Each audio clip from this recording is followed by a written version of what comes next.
The frozen corpse hanging from Rowan Mercer's cabin door wasn't supposed to be there. Neither was the terrified woman hiding inside his woodshed, clutching stolen documents worth more than his life. What started as a simple mail-order marriage in the Colorado Rockies became a blood-soaked fight for survival when Clara's past came hunting with bullets and fire. This is their story: violence, betrayal, and a love forged in gunpowder. If you stay until the end, hit that like button and drop a comment with your city so I can see how far this story travels. Now, let's go back to where it all began. The locomotive's brakes screamed against frozen rails, metal grinding metal until the whole platform shuddered. Rowan Mercer stood motionless in the snow, watching steam billow from the engine like breath from a dying animal. February in the Colorado Rockies didn't forgive mistakes, and he'd made a big one paying for a wife he'd never seen. The depot clerk had promised him a widow. Tough stock. Someone who'd buried a husband and knew what hard living meant. Rowan needed that. Winter lasted 8 months this high up, and the isolation killed softer people than cold ever did. But the woman stepping down from the passenger car wasn't what he'd ordered. She moved like a deer that had just heard the rifle crack, all jerking stops and wide eyes. Her dress was velvet, dark green, and completely wrong for mountain country.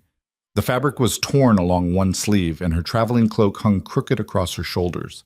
She carried a single battered suitcase, gripping it with both hands like it might run away. Rowan's jaw tightened. He was 42, built like the trees he felled, with a face that looked like it had been carved with a dull axe. Scars ran through his beard on the left side, where a grizzly had gotten too close 5 years back. His hands were the size of dinner plates, calloused and scarred from trap lines and axe handles. This woman looked like she'd snap in the first real wind. "You Mercer." The conductor appeared behind her, already reaching for her luggage. The woman flinched away from him. Rowan walked forward, his boots crunching through ice. Up close, she was younger than he'd expected, maybe 25. Her face was pale, almost gray, with shadows under her eyes that spoke of bad sleep and worse circumstances. But her eyes themselves, they were different. Dark and sharp and taking in everything. The way she looked at him wasn't fear exactly. It was calculation. "Clara Whitmore?" he asked. "Yes." Her voice was quiet but steady. Eastern accent, educated. "You're not what I paid for." She stiffened. "The arrangement was made. I'm here to honor it." "The arrangement was for a frontier widow, someone who knows mountain living." He gestured at her dress. "You look like you got lost on the way to a theater." 2 spots of color appeared on her cheeks. "I can learn." "No." Rowan turned to the conductor. "Put her on the return train. This was a mistake." "There's no return train until spring thaw," the conductor said, already walking away. "Track's closing down tomorrow." "You two sort it out." Clara's eyes widened slightly, the first real crack in whatever mask she was wearing. She watched the conductor disappear into the station, then turned back to Rowan. "I'm staying," she said. "Like hell you are. We have a contract." She set down her suitcase and reached into her cloak, pulling out a folded paper. Her hand shook slightly as she unfolded it. "You paid the arrangement fee. I accepted the terms. It's legally binding." Rowan stared at her. "You think a piece of paper means anything out here?" "I think a man's word means something. You gave yours when you signed this." There was steel in her voice now, under the fear. Rowan had to respect that, even as it annoyed him. He took the contract, scanned it quickly. His signature was there, big and rough next to the agency's careful script. He'd been drunk when he signed it. Lonely and stupid and drunk. "Why?" he asked, handing it back. "Why what?" "Why are you here? Women like you don't answer frontier marriage arrangements unless they're running from something."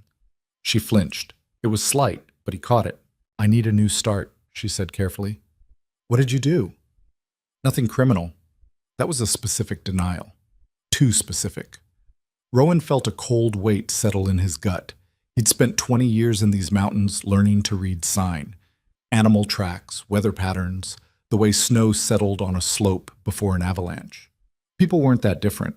This woman was lying, and whatever she was running from was bad. He should send her back. But the conductor was right. There was no train until April at earliest, and winter was coming down hard. Already the sky had that yellow-gray color that meant heavy snow before nightfall. You ever chopped wood?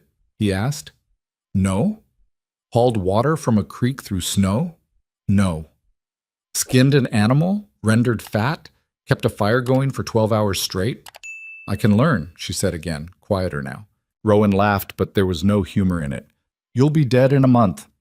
Then that's my problem. It's my problem when I have to dig your grave in frozen ground. She met his eyes. I'm not going back.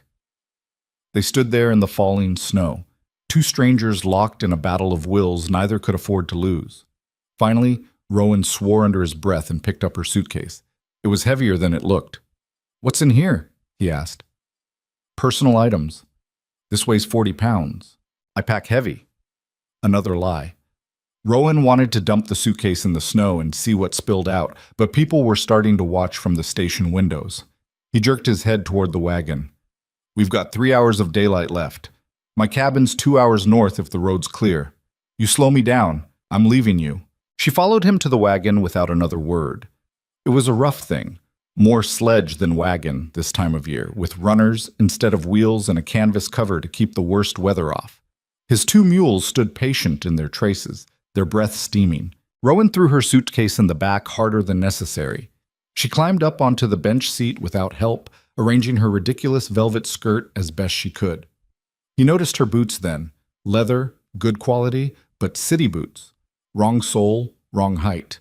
Her feet would be frozen before they were halfway home. He climbed up beside her and took the reins. You got gloves? She shook her head. He reached under the seat and pulled out an extra pair of his work gloves.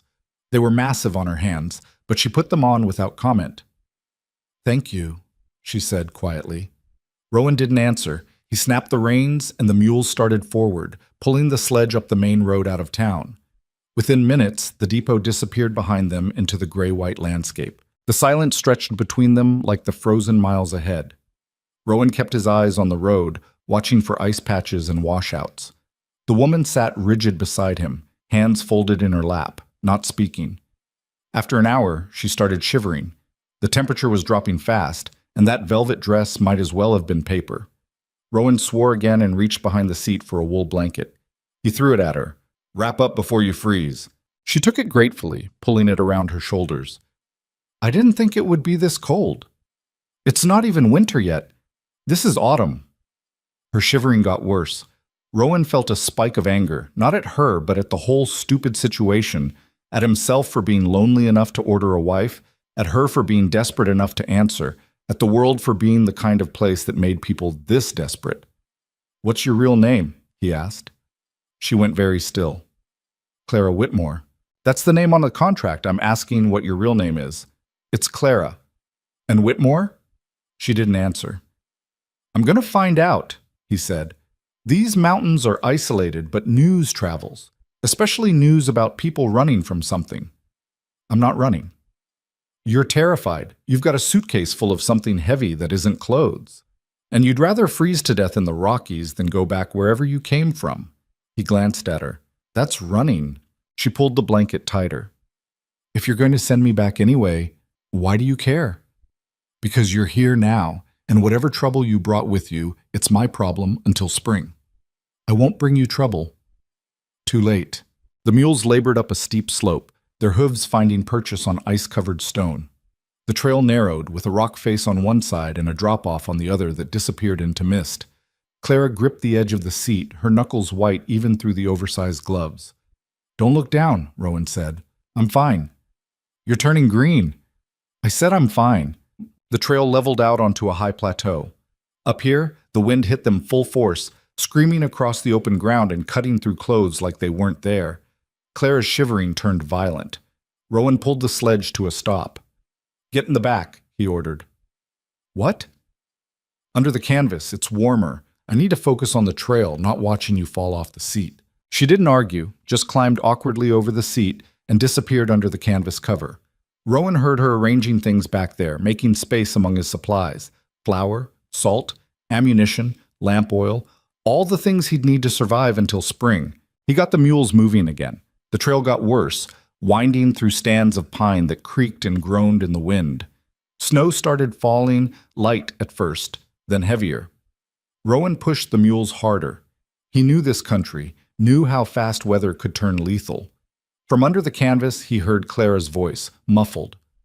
How much farther? Hour if we're lucky, 2 if we're not. And if we get stuck, we won't. But if we do, then we freeze to death. Stop talking. You're letting cold air under the canvas. She went quiet. Rowan focused on the trail, reading the landscape through the thickening snow. He'd made this run 100 times, knew every switchback and creek crossing. But winter made everything different. The familiar became dangerous. The snow fell harder. Wind carved it into strange shapes across the trail. Rowan's beard frosted over. His face went numb. He kept the mules moving through sheer will, talking to them in a low, steady voice that was more feeling than words. When the cabin finally appeared through the trees, Rowan felt his shoulders drop with relief he wouldn't admit. It was a solid structure, logs chinked with mud and moss, a stone chimney, shuttered windows, and a roof that could hold 6 feet of snow. He'd built it himself 15 years ago, and it had kept him alive ever since. He pulled the sledge up to the porch and set the brake. His hands were stiff with cold as he climbed down. The cabin door was locked, ice already forming in the jamb. He had to kick it twice before it opened. Inside was dark and cold. Rowan moved through it by memory, finding the lamp on the table and the matches beside it. Light flared, pushing back the darkness. The cabin was a single large room with a sleeping loft above. A stone fireplace dominated one wall. There was a table, 2 chairs, a counter for food preparation, and shelves holding supplies. His bed was up in the loft, a mattress stuffed with pine needles and covered with bearskins. Everything was clean but bare, the home of a man who owned only what he needed. Rowan heard Clara climb down from the sledge. She appeared in the doorway, her face pale in the lamplight, snowflakes caught in her dark hair. "This is it?" she asked. "What were you expecting?" "I don't know. Something more." "This is the Rockies, not Philadelphia." He moved to the fireplace, started building a fire with practiced efficiency. "Unload your suitcase. Everything else stays on the sledge until I get the mules settled." She didn't move. "I said unload your suitcase," Rowan repeated, harder. "Where should I put it?" "I don't care. Find a corner." She stepped inside, carrying her battered case with both hands. She looked around the bare cabin like someone surveying a prison cell, then set the suitcase beside the door. Rowan got the fire going, feeding it kindling until flames caught. Heat started pushing into the room. He stood, brushing off his hands. "There's a barn out back for the mules. I'll get them settled, then finish unloading. You stay here and warm up." "I can help." "No, you'll slow me down." He left before she could argue, stepping back into the storm. The cold hit him like a fist after the brief warmth inside. He got the mules moving around the cabin to the barn, a 3-sided structure built against the mountain face. It wasn't much, but it kept the worst weather off. Inside, 2 milk goats looked up at his arrival, chewing placidly. Rowan unhitched the mules and got them into stalls with hay and water. His hands moved automatically through the familiar work. Feed, water, check hooves, brush down. The animals were his lifeline. Without them, he'd starve. By the time he finished, full night had fallen. Snow was coming down in sheets now, already covering the sledge. Rowan worked fast, hauling supplies from the sledge into the cabin. Flour sacks, salt, coffee, ammunition, lamp oil. Everything had its place. Clara watched from beside the fire, not speaking. When he brought in the last load, a heavy bundle of furs from his fall trapping, she finally spoke. "Can I do anything?" "You know how to cook?" "Yes." "There's salt pork and beans in that barrel, coffee in the tin. Make something." She moved to the counter, her movements uncertain in the unfamiliar space. Rowan hung the furs on wall hooks to finish drying, then went to the loft and dug through a trunk. He found what he was looking for, a pair of old wool pants, a heavy shirt, and boots that had belonged to his younger brother before he died 10 years back. He came down and dropped them on the table. "Put these on. That dress is useless up here." Clara looked at the men's clothes. "These are warm. That's all that matters. Where should I change?" "Loft? I'm going back out to check the barn." He left again, giving her privacy. Outside, the storm was turning vicious. Wind howled through the trees, snow piled up fast. Rowan checked the barn one more time, making sure everything was secure, then fought his way back to the cabin. Inside, Clara had changed. The wool pants were too big, cinched tight with a belt. The shirt hung loose, but she looked less like she was going to blow away now. She'd pulled her hair back in a practical bun and was stirring something over the fire. "There's no proper stove," she said. "Fire's good enough." "For cooking every meal?" "You got other options?" She didn't answer, just kept stirring. Rowan hung up his coat and knocked snow off his boots. The cabin was warming up now, heat from the fire pushing into the corners. He sat at the table and watched her work. She was clumsy with the camp pot, uncertain about the heat. But she didn't quit. When she burned her hand on the metal handle, she just wrapped it in a cloth and kept going. 20 minutes later, she put a bowl in front of him. Beans and salt pork, cooked simple but edible. She'd made coffee too, strong and bitter the way he liked it. "Sit," he said, gesturing at the other chair. She sat, her own bowl in front of her. They ate in silence, the only sound the fire crackling and wind screaming outside. Finally, Clara spoke. "Where do I sleep?" Rowan hadn't thought about that. There was only one bed, up in the loft. "Loft?" he said. "I'll sleep down here." "That's your bed." "I've slept in worse places." "I can't take your bed." "You can, and you will." He finished his coffee. "I don't need you freezing to death the first night because you're too polite to take the warm spot." She looked like she wanted to argue, but didn't have the energy. "Thank you." "Don't thank me. This whole thing is a mistake." "You keep saying that, because it's true." She set down her spoon. "You don't know anything about me." "I know enough. You're scared. You're running, and you're not built for this life." "You're wrong about the last part." "Am I?" He leaned back in his chair. "You got soft hands. You don't know how to dress for weather. You can barely cook over a fire. What exactly makes you think you can survive up here?" Her jaw tightened. "I survived this long, didn't I?" "Surviving isn't the same as living. Up here, winter doesn't care how determined you are. It kills people who know what they're doing. Someone like you, someone like me what?" Her voice went sharp. "You don't know what I've survived. You don't know what I left behind." "Then tell me." "No." They stared at each other across the table, the fire casting shadows on the log walls. Outside, the storm intensified. Finally, Rowan stood. "I'm checking the animals one more time. You should sleep. Days start early up here." He put on his coat and went back out into the screaming dark.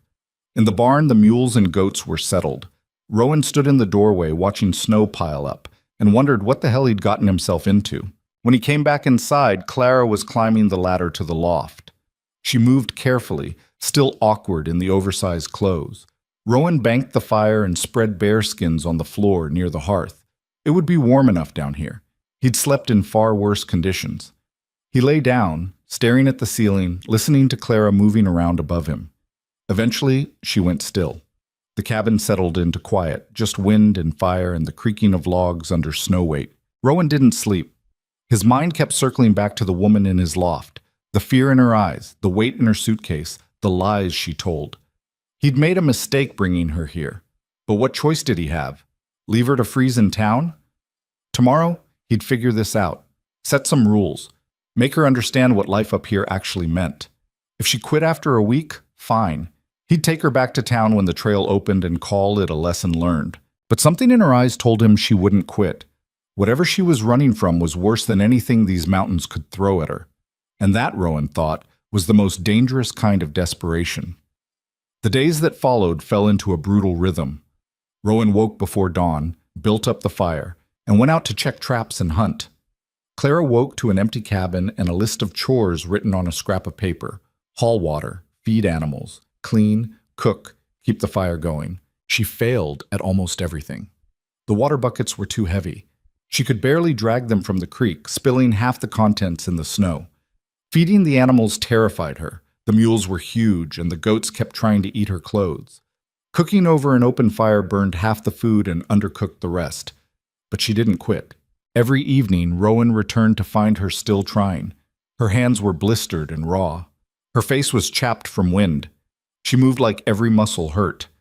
But the fire was burning, and supper was waiting, even if it was half-charred. He didn't praise her, didn't encourage her, just ate what she cooked and left new instructions for the next day. At night, he slept on the floor while she took the loft. They barely spoke. The silence between them was heavy with everything unsaid. A week passed, then 2. Clara's hands toughened. Her movements became more efficient. She learned to judge the fire's heat, to lift the water buckets without spilling, to approach the animals without fear. Rowan watched it happen and felt something uncomfortable stirring in his chest. Respect, maybe. Or recognition. She was learning the same way he had once, through pain and stubbornness and refusing to break. One evening, he came back to find her outside in the snow, axe in hand, trying to split wood. She was doing it wrong, all arms, no leverage, but she was trying. "Stop," he said, walking over. She lowered the axe, breathing hard. "I can do this." "Not like that. You'll break your wrist." He took the axe from her. "Watch." He showed her the proper stance, the way to read the wood grain, where to aim the blade. Then he handed it back. "Try again." She did. The wood didn't split, but the axe bit deeper this time. "Better," he said, and walked into the cabin. Behind him, he heard her swing again. The temperature dropped. Real winter was coming, the kind that turned breath to ice and made skin crack and bleed. Rowan went out to check his trap lines in the high country, planning to be gone 3 days. "Keep the fire going," he told Clara. "Don't let it die, not even for a minute. You understand?" She nodded. "There's enough wood stacked on the porch for 4 days if you're careful. I'll be back before you run out." "What if you're not?" "Then chop more." He left at dawn, pack on his back, rifle in hand. The trap lines ran through hard country, steep ravines and dense forest where predators outnumbered prey. It was dangerous work, but it was what he knew. As he climbed into the high country, Rowan found himself thinking about Clara, wondering if she'd keep the fire going, wondering if she'd be there when he got back, or if she'd finally given up and tried to walk to town. He checked that thought. It didn't matter. She was a temporary problem. Come spring, she'd leave, and his life would go back to normal. But something about that thought felt wrong now. In the cabin, Clara stood alone in the silence. The fire crackled. Outside, wind howled. She looked at her blistered hands, at the rough walls, at the life she'd chosen. No, not chosen. Run to. She went to her suitcase and opened it. Inside, beneath a thin layer of clothes, were the ledgers. Thick books filled with numbers and names and proof of crimes that would destroy powerful men if anyone saw them. She'd stolen them from the railroad company where she'd worked as an accountant. Stolen them after discovering they were using company funds to hire killers, to bribe judges, to murder homesteaders who wouldn't sell their land. She'd taken the evidence and run, and the men chasing her wouldn't stop until she was dead. Clara closed the suitcase. Rowan didn't know what he'd brought into his home. What danger now lived under his roof? She should tell him, should warn him. But if she did, he'd send her away, and she had nowhere left to go. So she fed the fire, and she kept the secret, and she prayed the past would stay buried until spring. Outside, the first real storm of winter began to build on the horizon. The storm hit on Rowan's second night away. Clara woke to wind that sounded like something alive and furious trying to tear the cabin apart. The shutters rattled violently. Snow forced its way through cracks in the walls, dusting the floor with white powder. She climbed down from the loft, her breath visible in the frigid air, and found the fire burning low. Her heart kicked hard. "Don't let it die," Rowan had said, "not even for a minute." She fed it wood, her hands shaking from cold and fear. The flames grew, pushing back the darkness, and she crouched in front of them, absorbing heat like a starving animal. Outside, the storm screamed louder. By morning, snow had buried the porch. Clara had to shove the door with her shoulder to open it enough to squeeze through. The world outside was white chaos, wind driving snow sideways, visibility maybe 10 feet. She couldn't see the barn, couldn't see the trees, just white and more white. The animals needed feeding. She wrapped herself in every piece of warm clothing she could find. Rowan's extra coat over the wool shirt, 2 pairs of socks inside the oversized boots, a scarf wound around her face until only her eyes showed. Then she grabbed the bucket of grain and pushed into the storm. The wind hit her like a physical blow. Snow stung her exposed skin, found every gap in her clothing. She couldn't breathe without inhaling ice. The barn was maybe 30 yards away, but it felt like miles. Clara put her head down and walked. The grain bucket banged against her leg. Wind shoved her sideways. She stumbled, caught herself, kept moving. Her eyes watered and froze. She couldn't feel her feet. When she finally reached the barn, her hands were so numb she could barely work the latch. Inside, the mules stamped nervously. The goats huddled together in the corner, their eyes wide. "I know," Clara said through chattering teeth. "I'm scared too." She poured grain into their troughs with shaking hands, then broke the ice on their water buckets. The work was clumsy and slow, but she got it done. As she turned to leave, one of the mules, the gray one Rowan called Brutus, pushed his nose against her shoulder. "I don't have anything else," she said. He just stood there, breathing warm air against her frozen face. Clara reached up and touched his neck, feeling the solid warmth of living muscle beneath winter coat. Something about that simple contact steadied her. "I'll come back tonight," she promised. "Try not to freeze." The walk back to the cabin was worse. The wind had shifted, blowing directly into her face. Snow accumulated on her eyelashes, in her scarf, inside her collar. She couldn't see the cabin until she was almost on top of it. Inside, she stripped off the wet outer layers and stood shivering by the fire. Her clothes steamed, water dripped from her hair. She was exhausted, and the day had barely started. This was what Rowan did every day. Not just surviving, maintaining life in a place designed to kill it. Clara ate cold beans from the night before, then spent the rest of the morning keeping the fire fed. She counted the wood on the porch, enough for 3 more days if she was careful, maybe 2 if the temperature kept dropping. By afternoon, the storm showed no signs of stopping. Clara pulled on the wet clothes again and fought her way back to the barn. The animals were fine, but the water had frozen solid again. She had to carry the buckets inside the cabin, let the ice melt by the fire, then carry them back out. 2 trips. 4 buckets. Her arms felt like they were going to fall off. That night, alone in the loft with wind howling outside, Clara thought about the ledgers, about the men hunting her. She'd worked for the Rocky Mountain Express Railroad for 3 years, keeping their books clean, balancing accounts, making sure everything looked legitimate to investors and regulators. She'd been good at her job, too good. Good enough to notice discrepancies, money disappearing from construction budgets, payments to shell companies that didn't exist. And then, one late night in the office, she'd found the real books. They detailed everything: bribes to land officials, payments to hired guns, specific names, dates, amounts. And buried in the numbers was something worse: a list of homesteaders who'd refused to sell their land. Next to each name was a date and a notation: resolved. She'd cross-referenced the dates. Every single one matched a newspaper report of a tragic accident: house fire, runaway wagon, hunting mishap, 14 families, 14 convenient deaths. Clara had stolen the ledgers that night, walked out of the office, and never went back. She'd bought a train ticket west with the last of her savings, changed her name, and answered the first mail-order marriage arrangement she could find. She thought she'd been careful, thought she'd covered her tracks, but men with that much money didn't leave loose ends. The storm lasted 3 days. On the morning of the 4th day, Clara woke to silence. The wind had stopped. She climbed down from the loft and opened the door to a world transformed. Snow had drifted against the cabin walls, some drifts higher than her head. The sky was clear and brutally blue. Sunlight sparkled off ice crystals, turning everything diamond bright. And the woodpile was almost gone. Clara counted what remained. Maybe enough for tonight if she was very, very lucky. Rowan had said he'd be back before she ran out. But what if the storm had caught him in the high country?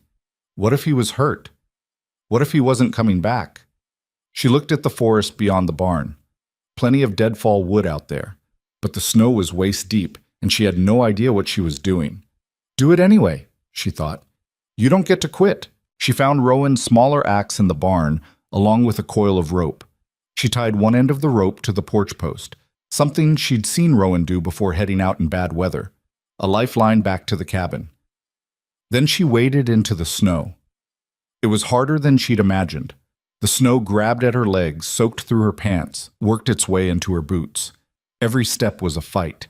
But she pushed forward, playing out rope behind her, looking for fallen branches. She found a dead pine 20 yards from the cabin, its branches dry and perfect for firewood.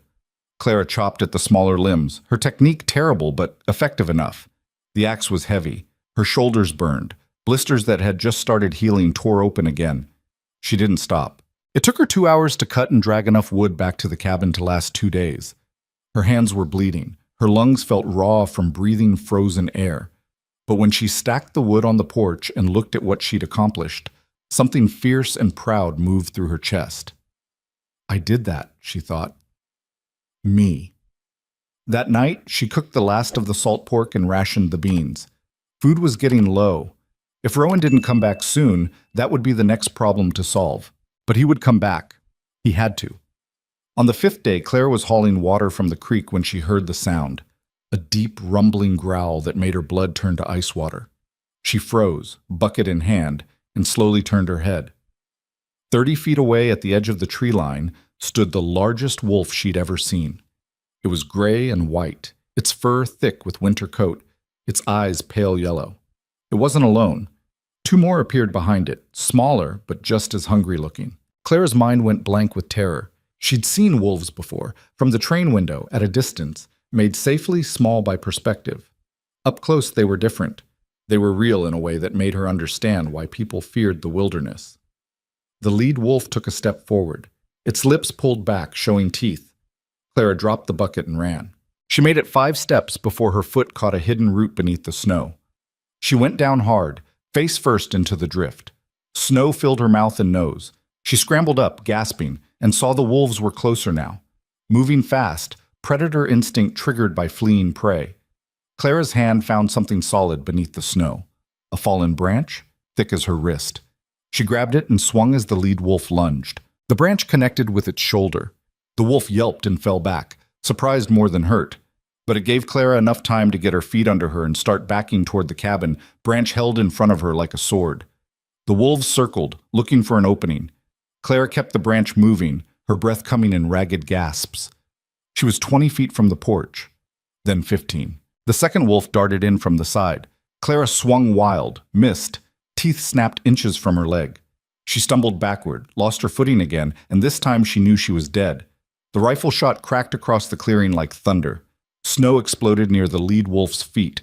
The pack scattered, disappearing into the trees so fast it was like they'd never been there. Clara sat in the snow, shaking, and looked up to see Rowan standing on the porch, rifle still raised to his shoulder. He lowered the gun slowly. "Get inside!" She scrambled to her feet and ran for the cabin. Rowan stayed outside, scanning the tree line until she was safely through the door. Then he followed, closing and barring it behind him. "You hurt?" he asked. Clara shook her head, not trusting her voice. "Let me see your leg." "It didn't bite me." "Let me see it anyway." She pulled up her pant leg. No blood, no torn fabric. The wolf had missed by inches. Rowan set the rifle against the wall. He looked exhausted. 3 days of hard travel in a storm showed on his face. His beard was crusted with ice. Dark circles shadowed his eyes. But he was alive. "You fed the animals?" he asked. "Twice a day." "Kept the fire going?" "Yes." "Where'd that wood on the porch come from?"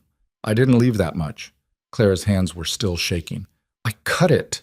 He looked at her properly then, seeing the blisters, the raw patches on her face from windburn, the way she held herself like every muscle hurt. "You went out in the storm and cut wood," he said. "We were running out. You said not to let the fire die." Rowan walked to the fire and stood there, warming his hands. For a long time he didn't speak. Clara waited, expecting anger or criticism or another lecture about how she wasn't built for this life. Instead he said, "Coffee? I'll make some." "No, sit down. I'll do it." He made coffee while she sat at the table, still trembling from adrenaline. When he set a cup in front of her, the steam rising from it was the most beautiful thing she'd ever seen. "The wolves," she said. "Have they been around before?" "They come down when game gets scarce in the high country. Usually they leave the homestead alone." He sat across from her. "Usually. What's different this time? Hard winter coming, animals can feel it before we can. They're desperate." Clara wrapped her hands around the cup, absorbing its warmth. "Will they come back?" "Probably." "What do we do?" "Keep the animals secured at night. Don't go outside unarmed. And if you see them again, don't run." He looked at her. "Running triggers the chase instinct. You run, you die." "You could have mentioned that before." "Didn't think I'd need to. Most people have enough sense not to challenge a wolf pack with a stick." "I wasn't challenging them. I was defending myself." "With a stick?" "It's what I had." The corner of his mouth twitched. Not quite a smile, but close. You've got guts. Stupid guts, but guts. Clara felt something loosen in her chest. Is that a compliment? It's an observation. They drank their coffee in silence. Outside, daylight was fading fast. Rowan got up and started preparing supper. Proper supper, not the burnt offerings Clara had been producing. He moved efficiently around the cabin, a man completely at ease in his space. You did good, he said, without looking at her. Keeping things going while I was gone. Those words shouldn't have meant so much. They were simple, practical, almost grudging, but Clara felt them settle in her chest like warmth from the fire. Thank you, she said quietly. They ate venison stew that Rowan made from meat he'd brought back from the trap lines. It was the best thing Clara had tasted in weeks. Afterward, Rowan went to check the animals one more time before full dark. Clara washed the dishes, then climbed to the loft. But sleep wouldn't come. She kept seeing those yellow eyes, those teeth, kept feeling the terror of knowing she was about to die. Below, she heard Rowan come back inside, bar the door, bank the fire, heard him settle on the bearskins by the hearth. The cabin creaked and settled around them. Clara? His voice came from below, quiet. Yes? You did more than good. I meant that. She closed her eyes. Good night, Rowan. Good night. The days that followed established a new rhythm. Rowan worked the trap lines, but he stayed closer to the homestead, checking them in day trips rather than overnight runs. Clara took over more of the daily work, feeding animals, hauling water, cooking, maintaining the cabin.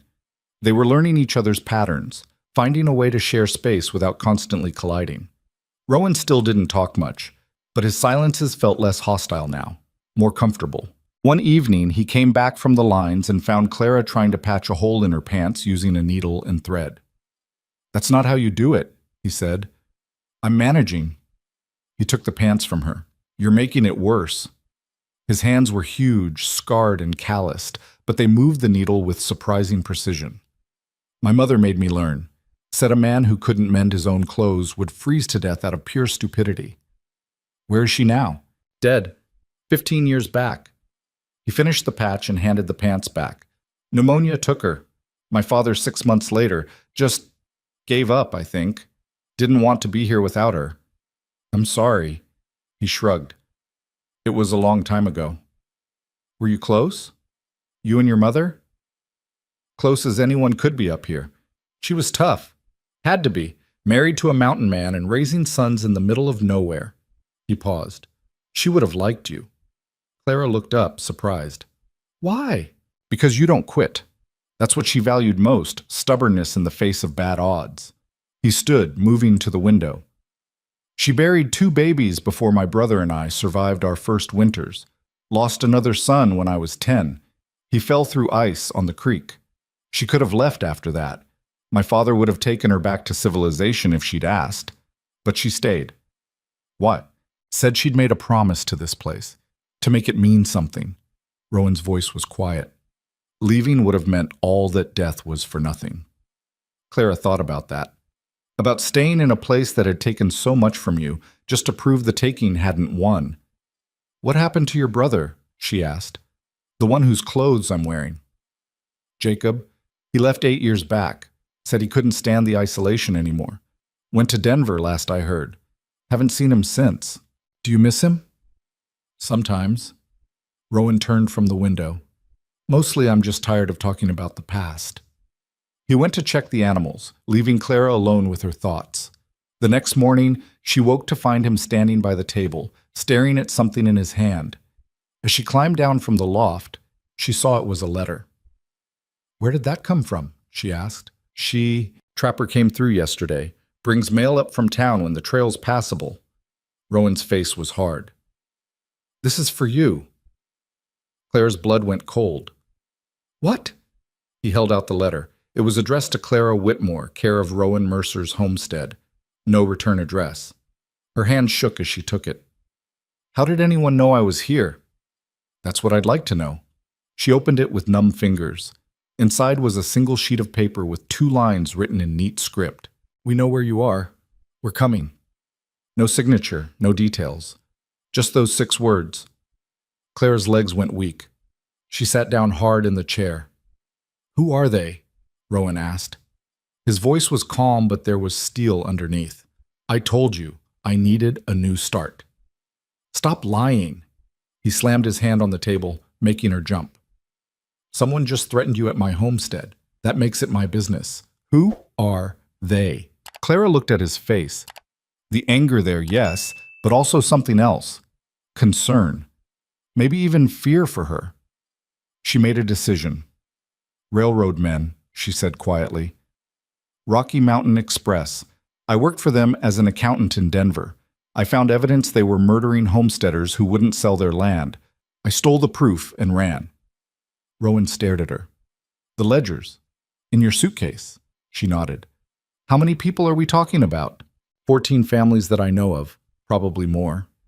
And the men hunting you? Hired guns. Professional killers. The company can't let me live, Rowan. If those ledgers become public, the railroad falls apart. Investors pull out. Government investigations. Criminal charges. She looked at him. They'll burn this whole mountain to find me. Rowan walked to the window, looking out at the snow-covered clearing. When he spoke, his voice was measured. How long do we have? I don't know. The letter didn't say. The trapper who brought it? Did he see who gave it to him? I'll find out. He grabbed his coat and rifle. Stay inside, bar the door. Don't open it for anyone but me. Where are you going? To talk to Jake Morrison. He's got a place 2 miles south. He's the one who brings mail up. Rowan paused at the door. Those ledgers, they're the only reason you're alive right now, aren't they? The only reason they haven't just killed you already? Clara nodded. If I die, the evidence goes to federal authorities. I arranged it before I left Denver. A lawyer has instructions to open a sealed envelope if I don't check in every 3 months. Smart. He opened the door, then looked back. I'm not sending you away, Clara. Not before we figure this out. But when this is over, you're going to tell me everything. No more secrets. Okay. He left. Clara sat at the table, the letter in her hands, and felt the weight of her past crushing down on her present.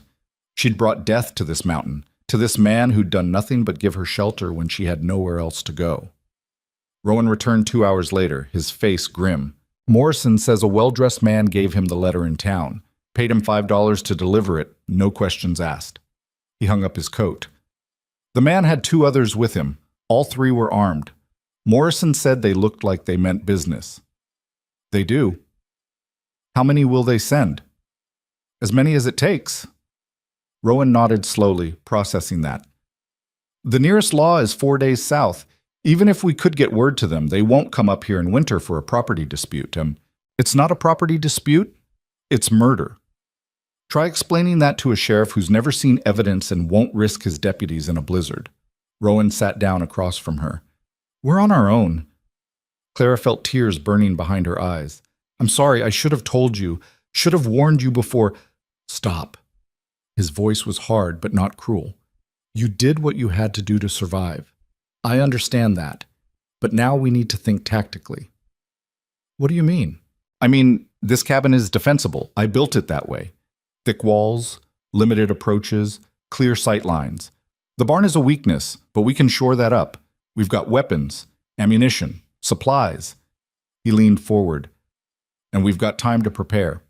They won't come until they're sure of their approach.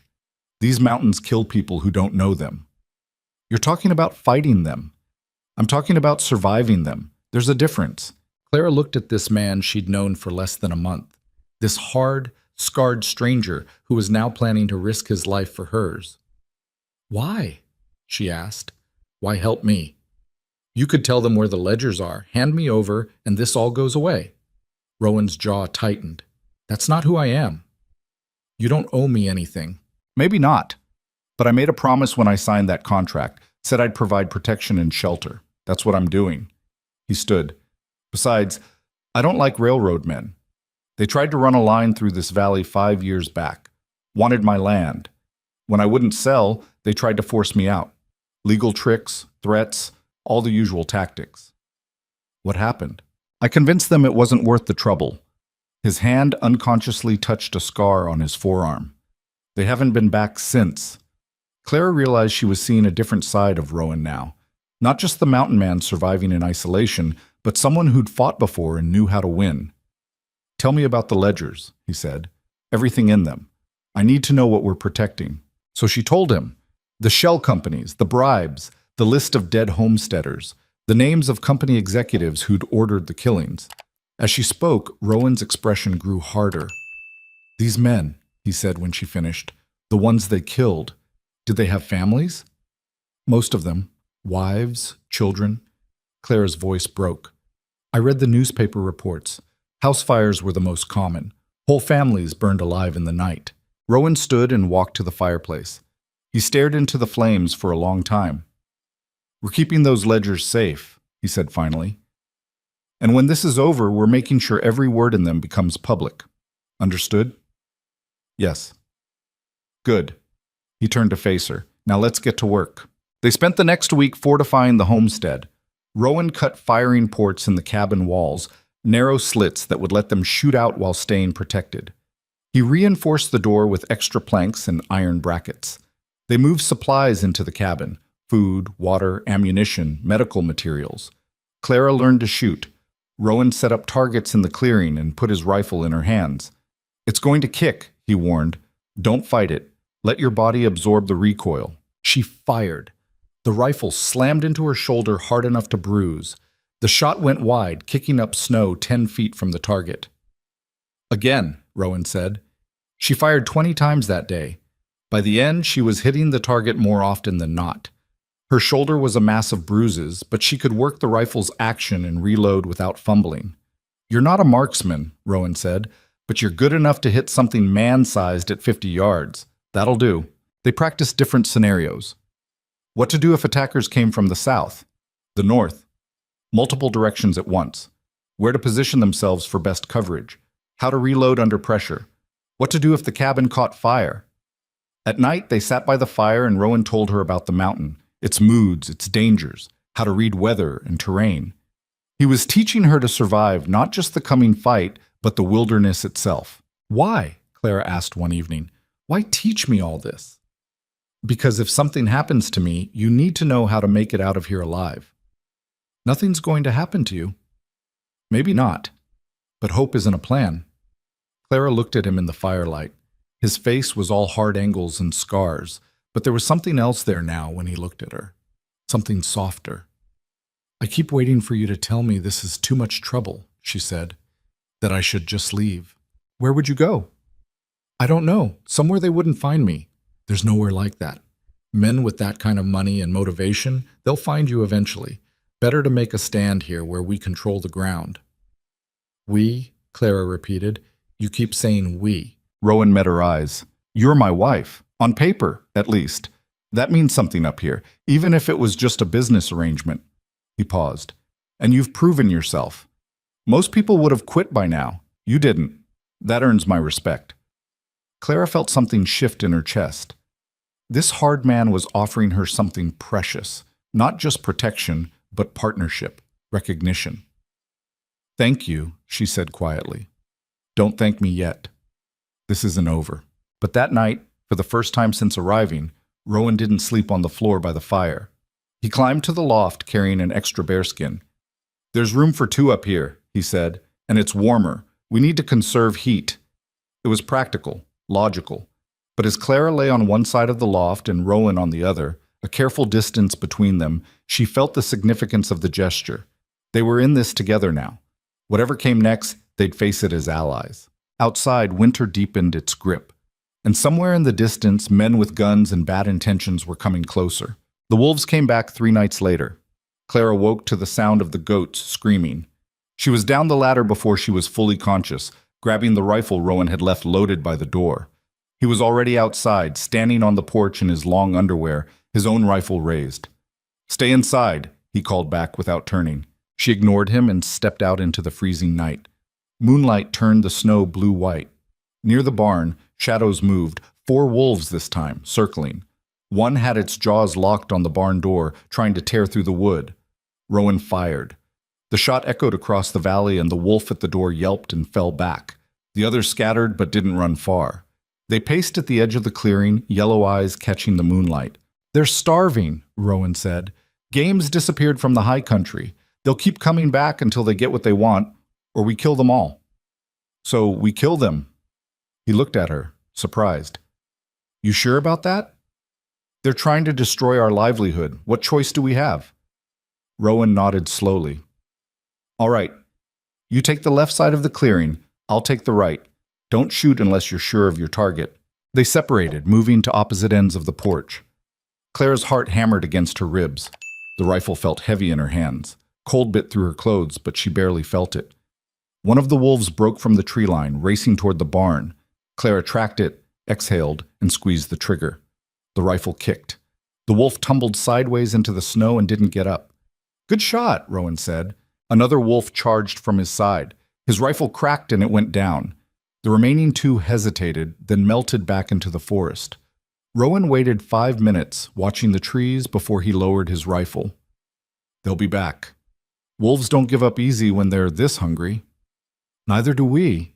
He glanced at her. In the moonlight, his expression was hard to read. No, we don't.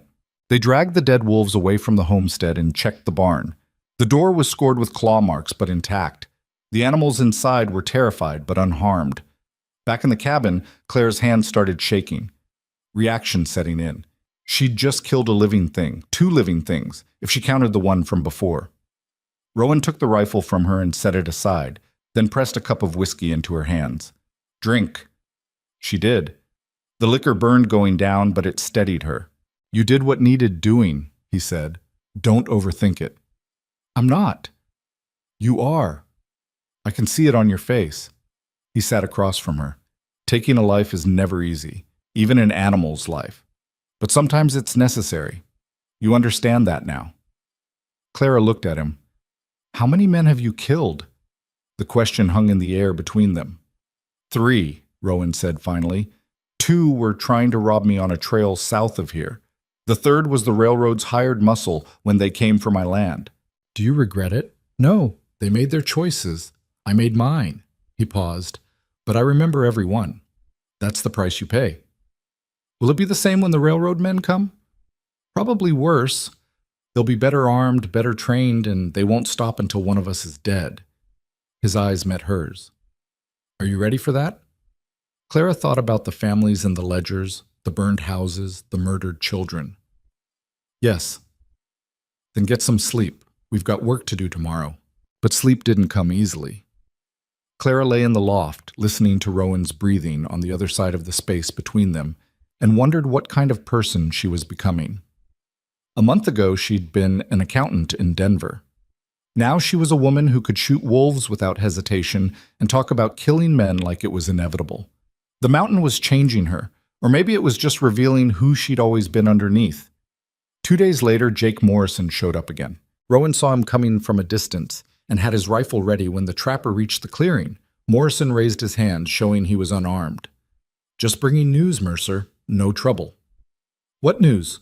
Morrison glanced at the cabin where Clara stood watching from a firing port. Maybe we should talk private. She hears everything. Talk. The trapper shifted uncomfortably. There's men in town asking questions about you. About your wife specifically. They're offering money for information. Where exactly your cabin is, how to reach it, what kind of defenses you might have. How many men? 5 that I saw, could be more. They're well equipped, professional. Morrison lowered his voice. Look, I know it's not my business, but whatever trouble your wife brought with her, these ain't the kind of men who give up easy. I know what kind of men they are. Do you? Because they're saying she's a thief, that she stole property from the railroad and they just want it back. Some folks in town are thinking maybe they should help. Rowan's jaw tightened. Which folks? Tommy Chen at the general store is one. He's still bitter about you breaking his brother's arm last year. Morrison shrugged.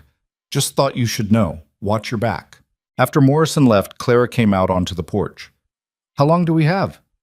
A week. Maybe less if they're smart and wait for good weather. Rowan looked at the sky. Storm's coming in tomorrow. That'll slow them down. And after the storm? After the storm, we find out if all this preparation was worth it. That night, they went through their supplies one more time. Ammunition, food, water, medical materials. Rowan had prepared as well as he could, but there were gaps. Not enough bullets if the fight lasted more than a few hours. Not enough food if they got pinned down for days. We should hide the ledgers, Clara said. Somewhere they won't find them even if they take the cabin. Where? She thought about it. The creek. There's that overhang where you showed me how to catch fish. We could wrap them in oilcloth and hide them under the rocks. Rowan nodded. Smart. If something happens to both of us, Morrison might find them eventually. He checks that spot for his own traps sometimes. You're talking about dying again. I'm talking about being realistic. Clara walked to where he stood by the window. I won't let you die for me, Rowan. It's not your choice to make. Then make me a promise. If it comes down to it, if you can escape and I can't, you leave me and get out. Take the ledgers and make sure they reach someone who can use them. No. Rowan, I said no. He turned to face her, and his expression was fierce. I don't leave people behind, not when they're depending on me. That's not who I am. Even if staying means dying. Even then. They stood close enough that Clara could feel heat radiating from his body. The cabin suddenly felt very small, very intimate. Something had shifted between them over the past weeks, a connection forged through shared danger and survival. She saw it in the way he looked at her now, not as a burden or a mistake, but as someone worth protecting. Why? She asked quietly. Why does it matter so much to you? Rowan was silent for a long moment. When he spoke, his voice was rough. Because I spent 20 years alone on this mountain, 20 years of silence and isolation and convincing myself I didn't need anyone. Then you showed up, terrified and completely unprepared and lying through your teeth, and you reminded me what it feels like to have something worth fighting for. Clara's breath caught. Rowan, I'm not asking for anything, he said quickly.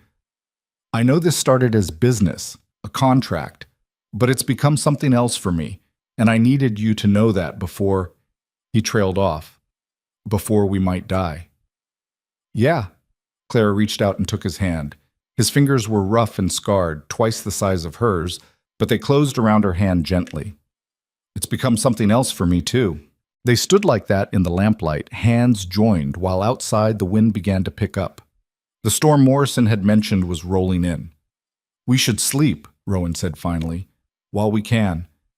But that night, the careful distance they'd maintained in the loft disappeared. Clara lay close enough to feel Rowan's warmth, and when his arm came around her shoulders, she didn't pull away. She settled against him, feeling safe for the first time since leaving Denver. Whatever happens, she whispered, thank you for everything. His arm tightened around her. Don't thank me yet. The storm hit at dawn, as vicious as any they'd seen. Snow fell so thick that visibility dropped to nothing. Wind howled around the cabin like something alive and angry. It was the kind of storm that killed people caught outside. It was also the kind of storm that would delay the railroad men.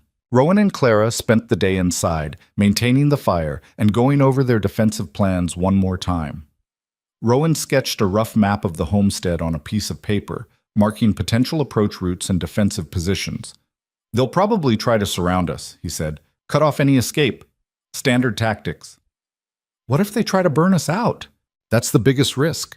If the cabin catches fire, we retreat to the barn and make a stand there. It's not as defensible, but it's better than burning alive. Clara studied the map. What about using the terrain? These gullies here and here, could we use them to our advantage? Rowan looked at her with something like pride. You're thinking like a tactician now. I'm thinking like someone who wants to live. Same thing. He marked the gullies on the map. If we can lure some of them into the ravine on the north side, we'd have high ground advantage. But it's risky. We'd have to split up. I can handle it. I know you can. That's not the question. He set down the pencil. The question is whether I can handle watching you put yourself in danger. You don't have a choice. Neither of us do. The storm lasted 3 days. 3 days of being trapped inside with nothing to do but wait and think and prepare. By the third day, they were both tense as wire, snapping at each other over small things, and then apologizing immediately. On the fourth day, the storm broke. Rowan went outside to check for tracks, any sign that someone had approached during the whiteout. He found wolf prints near the barn, but nothing human. We're clear for now, he said when he came back inside. But the trail from town will be passable in a day or two. So they'll come soon. Yeah. That afternoon, they hid the ledgers as Clara had suggested. Rowan wrapped them carefully in oilcloth, then placed them in a metal box he used for trapping supplies. They trudged through waist-deep snow to the creek and wedged the box under the overhang, covering it with rocks and debris until it was invisible. Even if they tear the cabin apart, they won't find them, Rowan said. Walking back, Clara felt lighter. The evidence was safe. Whatever happened now, the truth would survive. That night they made love for the first time. There was nothing smooth or romantic about it. They came together with the desperate urgency of two people who might not survive the week, all rough hands and urgent need and the fierce desire to feel alive while they still could. Afterward, they lay tangled in the bearskins, breathing hard, their bodies slick with sweat despite the cold. "I should have done that weeks ago," Rowan said. Clara laughed, surprised by the sound. "We were barely speaking weeks ago." "Exactly. Would have been easier than all the talking." She hit his shoulder lightly. "You're terrible at this." "At what?" "Romance. Pillow talk. Any of it." Never claimed otherwise. But he pulled her closer, his hand gentle on her back. "I'm better at other things." "Yes, you are." They fell asleep like that, wrapped around each other, and for a few hours Clara let herself forget about everything except the warmth of his body and the steady beat of his heart. The railroad men arrived on the 6th day. Rowan spotted them from a distance. 5 riders on horseback, moving carefully up the trail. They stopped about a mile from the cabin, at a point where the trail split.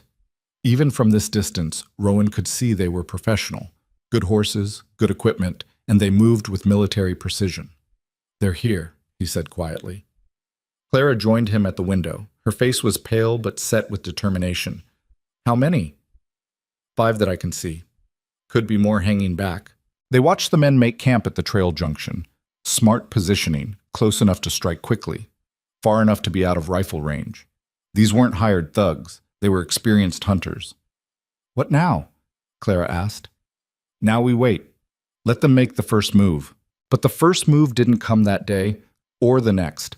The men stayed at their camp, clearly visible from the cabin, but they didn't advance. It was a psychological tactic, Rowan realized. Making them wait, building tension, hoping they'd make a mistake. "They're trying to spook us," he said on the second day. "It's working." "Don't let it. They want us scared and sloppy. We stay sharp." On the third day, one rider came forward. He stopped at the edge of rifle range and called out, his voice carrying across the snow. "Rowan Mercer, we just want to talk." Rowan appeared on the porch, rifle in hand. "Then talk." "We're looking for Clara Hastings.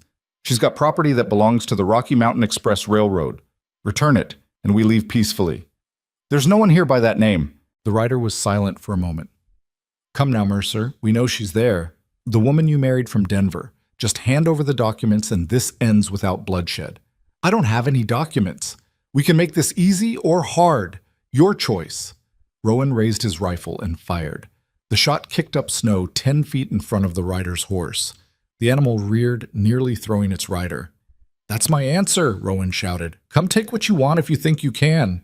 The rider wheeled his horse and galloped back to camp. Rowan stayed on the porch, watching until Clara touched his arm. "That was a declaration of war," she said. "It was always going to be war. Now they know where we stand." That night, they fortified their positions. Rowan moved extra ammunition to the firing ports. Clara filled buckets with snow to fight fires.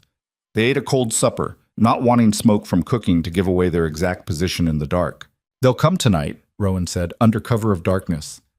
"How do you know?" "Because that's when I'd come. New moon, good cover, and we're expecting them. They'll want to hit before we're ready." He was right. At midnight, the first shots rang out. Muzzle flashes lit up the darkness from 3 different directions. Bullets punched through the shutters, thudded into the log walls.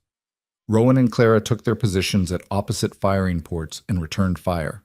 Clara's hands were steady as she worked the rifle's action. Sight, breathe, squeeze, reload. She couldn't see what she was shooting at, just muzzle flashes in the dark, but she kept firing, keeping the attackers from advancing. Beside her, Rowan fired with mechanical precision, each shot deliberate. "North side," he called. "2 coming up the gully." Clara swung her rifle to cover that approach. She saw shadows moving through the snow and fired. One shadow fell. The other dropped flat and returned fire. Bullets splintered the shutter next to her face. The fight lasted 20 minutes. Then, as suddenly as it started, the shooting stopped. Silence fell, broken only by the ringing in their ears. "Everyone alive?" Rowan called. "Yes," Clara gasped. Her shoulder throbbed from the rifle's recoil. "You?" "I'm good. Stay sharp. This might just be the opening round." He was right again. An hour later, they came again, this time with fire. Burning arrows arced through the darkness, landing on the roof against the walls. Rowan had prepared for this. The roof was covered with snow and wouldn't catch easily, but the porch caught fire. "Water!" he shouted. Clara grabbed a bucket and dumped it on the flames while Rowan covered her, firing at the shadows beyond the firelight. The flames hissed and died, but more arrows came. The whole front of the cabin was lit up now, making them perfect targets. "We can't stay here!" Clara yelled over the gunfire. "Barn, move!" They grabbed their rifles and ammunition and ran. Bullets chased them across the snow. Clara felt one whistle past her ear so close it burned. She dove through the barn door and rolled, coming up with her rifle ready. Rowan was right behind her, slamming the door and barring it. "You hit?" "No. You?" "I'm fine." He moved to a gap between the boards and peered out. "They're advancing. 4 of them, maybe 5. "Where's the 5th man?" As if in answer, something heavy hit the barn's back wall. Then came the smell. Lamp oil. "They're going to burn us out," Clara said. Rowan's face was grim. "That's the plan." Smoke started seeping through the walls. The animals panicked, mules kicking, goats bleeding. Rowan made a split-second decision. "We let them out. The animals will create chaos. We use that to break through their line." "That's insane." "You got a better idea?" Clara didn't. Rowan opened the animal stalls, then grabbed the blasting powder he kept for clearing stumps. He'd brought it to the barn during their preparations, hoping he wouldn't need it. Now he packed it against the back wall, near where the fire was starting. "When I blow this, we go through the hole. Fast and hard. Don't stop for anything." He lit the fuse and they pressed themselves against the side wall. The explosion was deafening. The back wall blew outward in a shower of splintered wood. Smoke and fire billowed. The animals stampeded through the gap. "Now!" Rowan roared. They ran through the smoke and chaos. Clara saw a man ahead, trying to control his panicked horse. She fired without thinking. He fell. Rowan was beside her, shooting at shadows, clearing their path. They made it to the tree line. Behind them, the barn was fully ablaze now, lighting up the night. The cabin was burning too, flames reaching toward the sky. Everything they'd built was turning to ash, but they were alive. Rowan pulled her deeper into the forest, moving fast through terrain he knew by heart. Shots followed them, but the shooters were firing blind now, disoriented by the explosions and the burning buildings. They ran for what felt like hours, but was probably only minutes. Finally, Rowan stopped in a dense stand of pine and pulled Clara down beside him. "Stay quiet," he whispered. "Listen." They listened. Voices carried through the trees, men calling to each other, organizing. But the voices were confused, angry. The explosion had thrown them off. "How many did we get?" Clara whispered. 2 for sure, maybe a third, but there's still at least 2 out there, and they know these woods now. "What do we do?" Rowan's face was hard in the dim light filtering through the trees. "We hunt them before they hunt us." He moved through the forest like a ghost, and Clara followed, trying to match his silence. They circled wide, using the terrain and darkness to their advantage. Rowan was in his element now. This was his mountain, his territory. They found the first man by his cigarette. He was standing watch at the edge of the clearing, smoking while the buildings burned behind him. Stupid mistake. The orange glow made him a perfect target. Rowan didn't hesitate. His rifle cracked once, and the man went down. "One left," he said. "The leader. He'll be the smartest, the most dangerous." They spent an hour searching, moving carefully, checking every shadow. The burning buildings cast dancing light through the trees, making everything uncertain. Finally, they heard movement ahead. Someone trying to move quietly, but not quite managing it. Rowan held up his hand. "Wait." The man came into view, tall, well-dressed even in trail clothes, carrying an expensive rifle. He was moving toward where they'd hidden the ledgers by the creek. Someone must have talked, given up the location. Rowan and Clara moved to flank him. They had the high ground, the element of surprise. But as they positioned themselves, the man's head snapped up. He'd sensed something. "Mercer," he called. "I know you're there. Let's talk like civilized people." Rowan didn't answer. The man continued, his voice reasonable, educated. My name is William Blackwood. I work for the railroad, but I'm not just hired muscle. I'm here to make you an offer, a generous one. Still, Rowan remained silent. $50,000, Blackwood said. Cash. For the ledgers and your silence. You and your wife can disappear, start fresh anywhere you want. Nobody has to die tonight. Clara looked at Rowan. In the firelight, his face was stone. I know you're a practical man, Mercer, Blackwood continued. This isn't your fight. Why die for someone else's crusade? Take the money. Live your life. Rowan finally spoke, his voice carrying through the trees. How many families did you kill? Blackwood went still. The ledgers list 14, Rowan said, but I'm guessing there were more. How many, Blackwood? That's business. Nothing personal. Tell that to the children you burned alive. They were obstacles. Sometimes obstacles need to be removed for progress to happen. Blackwood's voice hardened. You're an obstacle now, Mercer. Don't make me remove you too. Try it. Blackwood raised his rifle, scanning the trees. Last chance. Take the deal. Rowan's answer was a bullet that kicked up snow at Blackwood's feet. The railroad man dove for cover and returned fire, his shot splintering trees around them. The fight was brutal and close. Blackwood was good, trained, experienced, and fighting for his life. He used the terrain well, forcing Rowan and Clara to split up, trying to isolate them. But he didn't know the mountain like Rowan did. Rowan circled wide, using a ravine to mask his approach. Clara kept Blackwood pinned down, trading shots, making him focus on her position. She was terrified, her hands shaking, but she kept firing. Rowan came up behind Blackwood's position, moving silent as death. When he was close enough, he spoke. Drop it. Blackwood spun, bringing his rifle around. Rowan fired first. The shot took Blackwood in the chest, and he went down hard, his rifle falling into the snow. Rowan approached carefully, rifle ready. But Blackwood was done. Blood spread across his expensive coat, dark in the firelight. The ledgers, Blackwood gasped. Where? Somewhere you'll never find them, Rowan said. Blackwood laughed, a wet, awful sound. Doesn't matter, I'm not the last. They'll keep sending people. The railroad doesn't forgive, doesn't forget. Neither do I. Blackwood's eyes glazed over. His last breath rattled out across the snow. Clara appeared beside Rowan, her rifle still raised. She looked down at the dead man and felt nothing. No guilt, no triumph, just exhaustion. It's over, she said. This part is. They walked back toward the homestead. The barn was gone, just smoldering ruins. The cabin was a skeleton of charred logs, still burning in places. Everything they'd worked for, everything Rowan had built over 15 years, was ash and smoke. Clara felt tears burn her eyes. I'm so sorry. Your home was just a building, Rowan said quietly. We're alive. That's what matters. They stood in the snow, watching the ruins burn as dawn began to break over the mountains. Somewhere in the distance, a wolf howled. The sound was lonely and wild and strangely appropriate. What now? Clara asked. Rowan pulled her close, his arm around her shoulders. Now we finish this. We get those ledgers to someone who can use them. Make sure every death in those books counts for something. And after? After we come back here and rebuild. From the ground up if we have to. Clara leaned into him, feeling his warmth, his strength. Together? Yeah, Rowan said. Together. The sun rose over the smoking ruins, turning the snow pink and gold. Rowan and Clara stood in what had been the cabin's main room, now just charred logs and ash. The stone fireplace still stood, blackened but intact, a monument to what had been. The animals, Clara said suddenly. We let them out. They could be anywhere.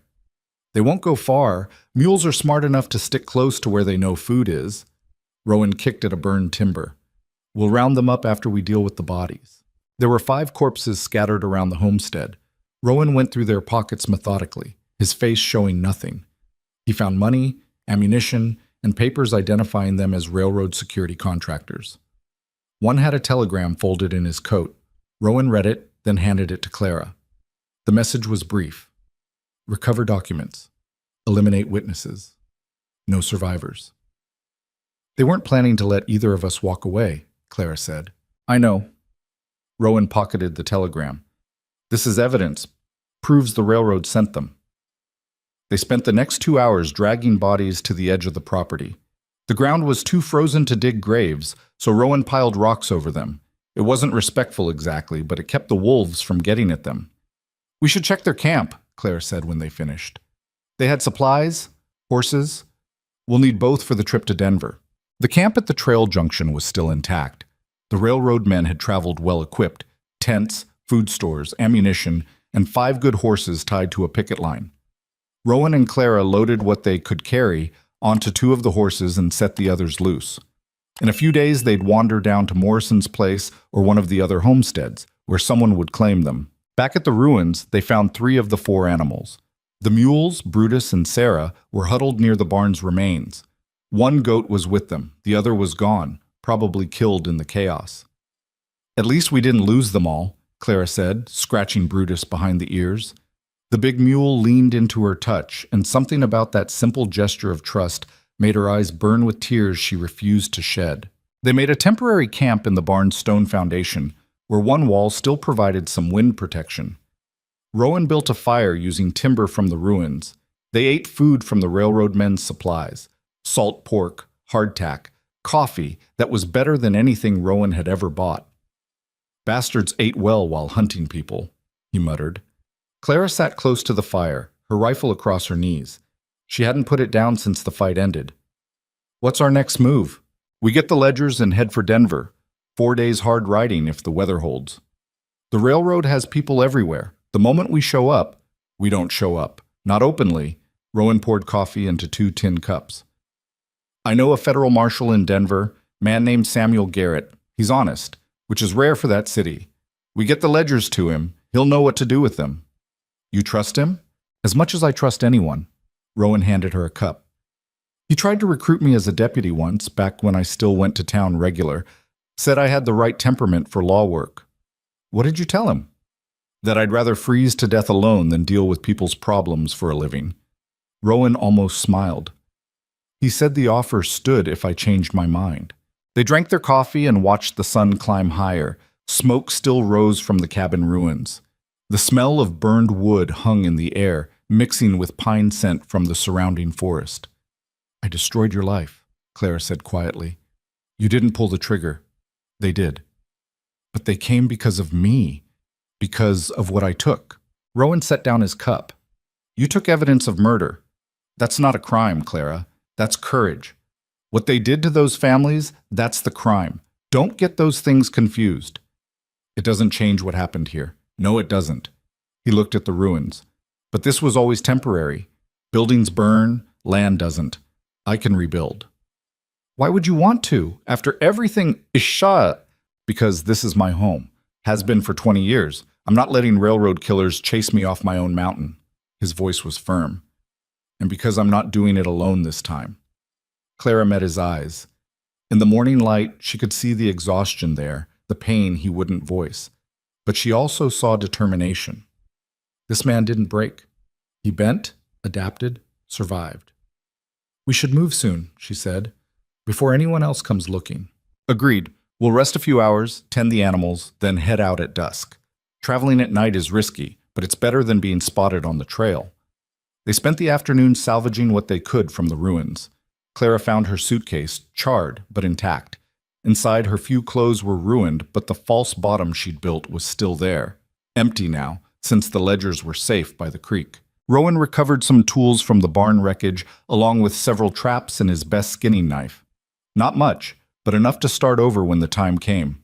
At the creek, they retrieved the metal box. The ledgers inside were undamaged, still dry in their oilcloth wrapping. Clara held them for a moment, feeling their weight. These books had cost so much already. They'd cost more before this was finished. "You ever think about just burning them?" Rowan asked. "Walking away, letting the railroad win?" "Every day since I took them." "But you won't?" "No." Clara put the ledgers in a saddlebag. "Those families deserve justice, even if it's too late to save them." They left at sunset, riding south on the trail toward civilization. Rowan led on one of the railroad horses, a sturdy bay gelding. Clara followed on a smaller roan mare, with Brutus and Sarah trailing behind on lead ropes. They moved slowly, carefully, Rowan reading the trail for signs of more danger. The first night they camped in a shallow cave Rowan knew, hidden from the trail. They didn't light a fire. Too risky. They ate cold food and slept in shifts, one always watching while the other rested. Clara woke in the small hours to find Rowan sitting at the cave entrance, silhouetted against starlight. She moved to sit beside him. "Can't sleep?" she asked. "Thinking." "About what?" "About how quiet it is." He gestured at the darkness. "Out here, away from the homestead. No responsibilities, no one depending on me, just the trail and the next mile." "You miss it, being alone." "Sometimes," he glanced at her, "but not as much as I thought I would." They sat in comfortable silence, shoulders touching. Clara thought about Denver, about what waited for them there. Federal marshals and courtrooms, newspapers and politicians, a world she'd run from and now had to run toward. "I'm scared," she admitted. "Good. Means you're thinking clearly." "What if the marshal doesn't believe us? What if the railroad has already bought him?" "Then we find someone else. Keep going until we find someone who can't be bought." Rowan's voice was steady. "The truth is on our side. That counts for something." "Does it?" "Those families had truth on their side. It didn't save them." "No, but they didn't have evidence. We do." He turned to look at her fully, and they were alone. "We're not." Clara leaned against him, drawing strength from his solid presence. "When this is over, if we survive, what happens to us? What do you want to happen?" She thought about that. "I want to go back to the mountain. Help you rebuild. Make a real life there, not just a survival arrangement." "That what you really want? Or are you just saying it because it's what I want to hear?" "It's what I really want." She met his eyes. "I'm not the same person who stepped off that train. The mountain changed me. You changed me. I don't want to go back to being that frightened woman hiding in cities." Rowan nodded slowly. "All right then. We make it through this. We go home. Together." "Together," Clara echoed.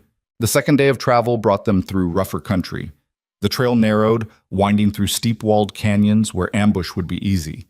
Rowan was tense, hand never far from his rifle, eyes constantly scanning. They saw no one.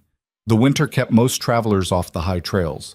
But late in the afternoon, they found tracks, multiple horses, moving north toward Rowan's homestead. "More railroad men," Rowan said, dismounting to examine the tracks. "4 riders, maybe 5. These are fresh, 6 hours old at most. They're going to find the bodies.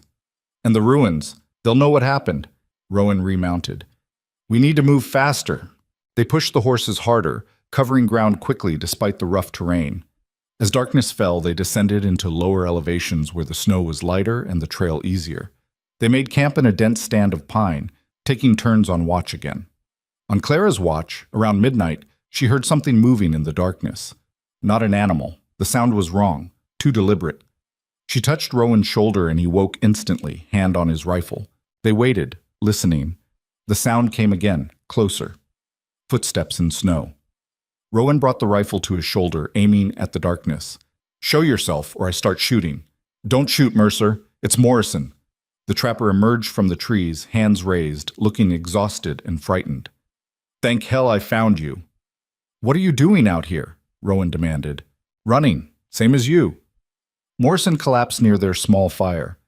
"More railroad men came through town yesterday. 8 of them this time. They're asking hard questions, threatening people. Tommy Chen told them about me bringing that letter, about me knowing where your cabin was." "Did you tell them anything else?" "No, I swear. But they're offering serious money for information. Someone's going to talk eventually." Morrison looked between them. "You need to get out of this territory. These men aren't stopping until they find what they're looking for." "We're heading to Denver," Clara said, "to a federal marshal." Morrison laughed bitterly. "The railroad owns half the marshals in Denver. You walk into that city, you're walking into a trap." Rowan's jaw tightened.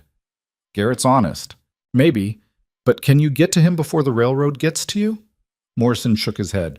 "They've got eyes everywhere down there. Telegraph operators, hotel clerks, even the damn stable boys. You show up asking for a federal marshal, they'll know within the hour." "Then what do you suggest?" Clara asked. Morrison pulled out a folded newspaper from his coat. I picked this up in town before I ran. You need to see it. The paper was a Denver Post from 3 days ago. On the front page was an article about a crusading journalist named Catherine Walsh, who'd been investigating railroad corruption for months. She'd published a series of exposés about bribery and fraud, and according to the article, she was planning something bigger. Walsh has connections, Morrison said, political ones. She's the daughter of a state senator, so the railroad can't just make her disappear. Get your evidence to her. She'll know what to do with it. Rowan studied the article. Where do we find her? Her office is on Larimer Street, above a print shop. But like I said, Denver's dangerous for you now. You'll need to be smart. We'll manage. Morrison stood. I'm heading west, over the mountains into Utah territory, putting distance between me and this whole mess. I'd suggest you do the same after you deliver those ledgers. He looked at Clara. I'm sorry I brought you that letter. If I'd known what it would start... You couldn't have known, Clara said.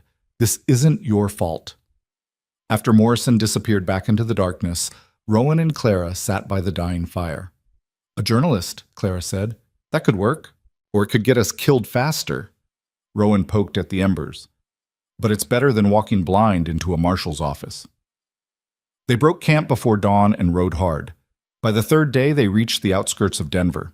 The city sprawled across the plains, a maze of streets and buildings that looked alien after weeks in the mountains.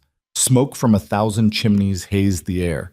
The noise of civilization, wagon wheels, shouting voices, steam whistles, was almost overwhelming. They found a cheap stable on the edge of town and paid to board the horses. The stable owner barely looked at them, which was good. They needed to be invisible. We need different clothes, Rowan said, looking down at his mountain gear. We look like exactly what we are, people running from something. They found a second-hand shop and bought city clothes. For Rowan, a plain suit that fit poorly across his broad shoulders. For Clara, a simple dress and coat that wouldn't draw attention. They changed in the back of the shop, and when Clara saw Rowan in the ill-fitting suit, she almost laughed. I look ridiculous, he said. You look like a banker having a bad day. That's worse than ridiculous. They made their way toward Larimer Street, moving through crowds that parted around Rowan's bulk. Clara kept the saddlebag containing the ledgers close to her body, hand inside her coat near the pistol Rowan had given her. The print shop was easy to find. Catherine Walsh's office was up a narrow staircase through a door marked Denver Investigative Press. Rowan knocked. It's open, a woman's voice called. They entered a cramped office filled with papers, books, and the acrid smell of ink. A woman sat at a desk covered in documents, scribbling notes. She was perhaps 40, with graying hair pulled back severely and sharp eyes behind wire-rimmed glasses. I'm not buying whatever you're selling, she said without looking up. We're not selling, Clara said. We have information about the Rocky Mountain Express Railroad. The woman's pen stopped. She looked up slowly, her gaze assessing them both. What kind of information? Clara set the saddlebag on the desk and pulled out the ledgers. The kind that proves they've been murdering homesteaders for land rights. Catherine Walsh stared at the ledgers, then at Clara, then back at the ledgers. Slowly, she closed the door to her office and locked it. Sit down, she said, and start from the beginning. They talked for 2 hours. Clara explained how she'd found the ledgers, what they contained, why she'd run. Rowan described the attacks on his homestead, the dead railroad men, the evidence they'd collected. Walsh listened intently, occasionally asking sharp questions, taking notes in precise handwriting. When they finished, she opened one of the ledgers and began reading. Her expression grew darker with each page. This is extensive, she said finally. Names, dates, payment amounts. It's all here. She looked at Claire. Do you understand what you're holding? This isn't just evidence of murder. This is proof of systematic corruption going all the way to the territorial legislature. Can you use it? Rowan asked. Can I use it? This is the story I've been chasing for 2 years. Walsh's eyes gleamed. But it's also dangerous. The railroad will do anything to suppress this. They already tried, Clara said. We're still here. Walsh studied them both. This odd pair, clearly exhausted, clearly desperate. You realize you can't stay in Denver. The moment I publish this, they'll know where the evidence came from. They'll come after you. We know, Rowan said. Where will you go? Back to the mountains. Let them come find us there if they want. Walsh nodded slowly. All right, here's what's going to happen. I'm going to copy every page of these ledgers tonight. I have connections at 3 different newspapers, the Post, the Tribune, and the Rocky Mountain News. Tomorrow morning, all 3 will run the story simultaneously. The railroad won't be able to suppress it if it's everywhere at once. What about the marshal? Claire asked.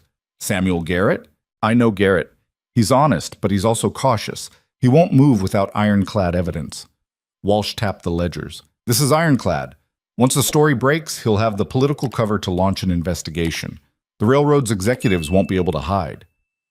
How long do we need to stay in the city? Rowan asked. You don't. Leave tonight. Get as far away as possible before this explodes.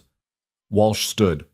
Give me 4 hours to copy everything. Then take the originals and disappear. I'll handle the rest. They left Walsh's office as the sun set over Denver. The city was lighting up. Gas lamps, building windows, the glow from saloons and theaters. It should have felt alive and exciting. Instead, it felt like a trap waiting to spring. We should find food, Clara said. A real meal before we go. They found a quiet restaurant off the main street and ordered steak and potatoes. The food was good. Probably the best Clara had eaten in months, but she barely tasted it. She kept watching the door, expecting armed men to burst through. Relax, Rowan said. No one knows we're here. You don't know that. I know that sitting here looking terrified draws more attention than eating normally. He cut his steak. We're just 2 people having dinner. That's all anyone sees. Clara tried to match his calm, but her hand shook when she lifted her fork. Everything they'd fought for came down to whether Catherine Walsh could be trusted, whether the newspapers would actually publish, whether justice meant anything in a world where money bought silence. They were finishing their meal when Clara saw him, a well-dressed man standing across the street, watching the restaurant. He wasn't trying to hide. He wanted them to see him. Rowan, she said quietly. Across the street. Rowan looked. His expression didn't change, but his hand moved under the table, finding the pistol at his belt. Back door? Through the kitchen, probably. On my signal, we move, fast and quiet. The man across the street raised his hand, and 2 more men appeared from the shadows. They started crossing toward the restaurant. Now, Rowan said. They stood and walked quickly toward the kitchen. A waiter tried to intercept them, but Rowan shoved past. The kitchen was hot and chaotic, full of cooks and steam. They ran through it, ignoring shouts, and burst out the back door into an alley. Gunfire erupted behind them. Bullets punched through the wooden door. They ran, feet slipping on icy cobblestones. Behind them, they heard pursuit. Multiple men, moving fast. Rowan pulled Clara into a narrow gap between buildings. They pressed themselves against the wall, breathing hard. Footsteps pounded past their hiding spot. They knew, Clara whispered. Someone told them we were here. Doesn't matter. We need to reach the stable, get the horses, and get out of this city. They moved through back alleys, staying off main streets. Twice more they heard searchers, men calling to each other, coordinating. The railroad had mobilized fast. At the stable they found their horses saddled and ready. The stable owner was gone, his office dark. On the ground near the horses lay a body. The owner, throat cut, eyes staring at nothing. They killed him for helping us, Clara said, horror in her voice. They killed him to send a message. Rowan checked the horses quickly.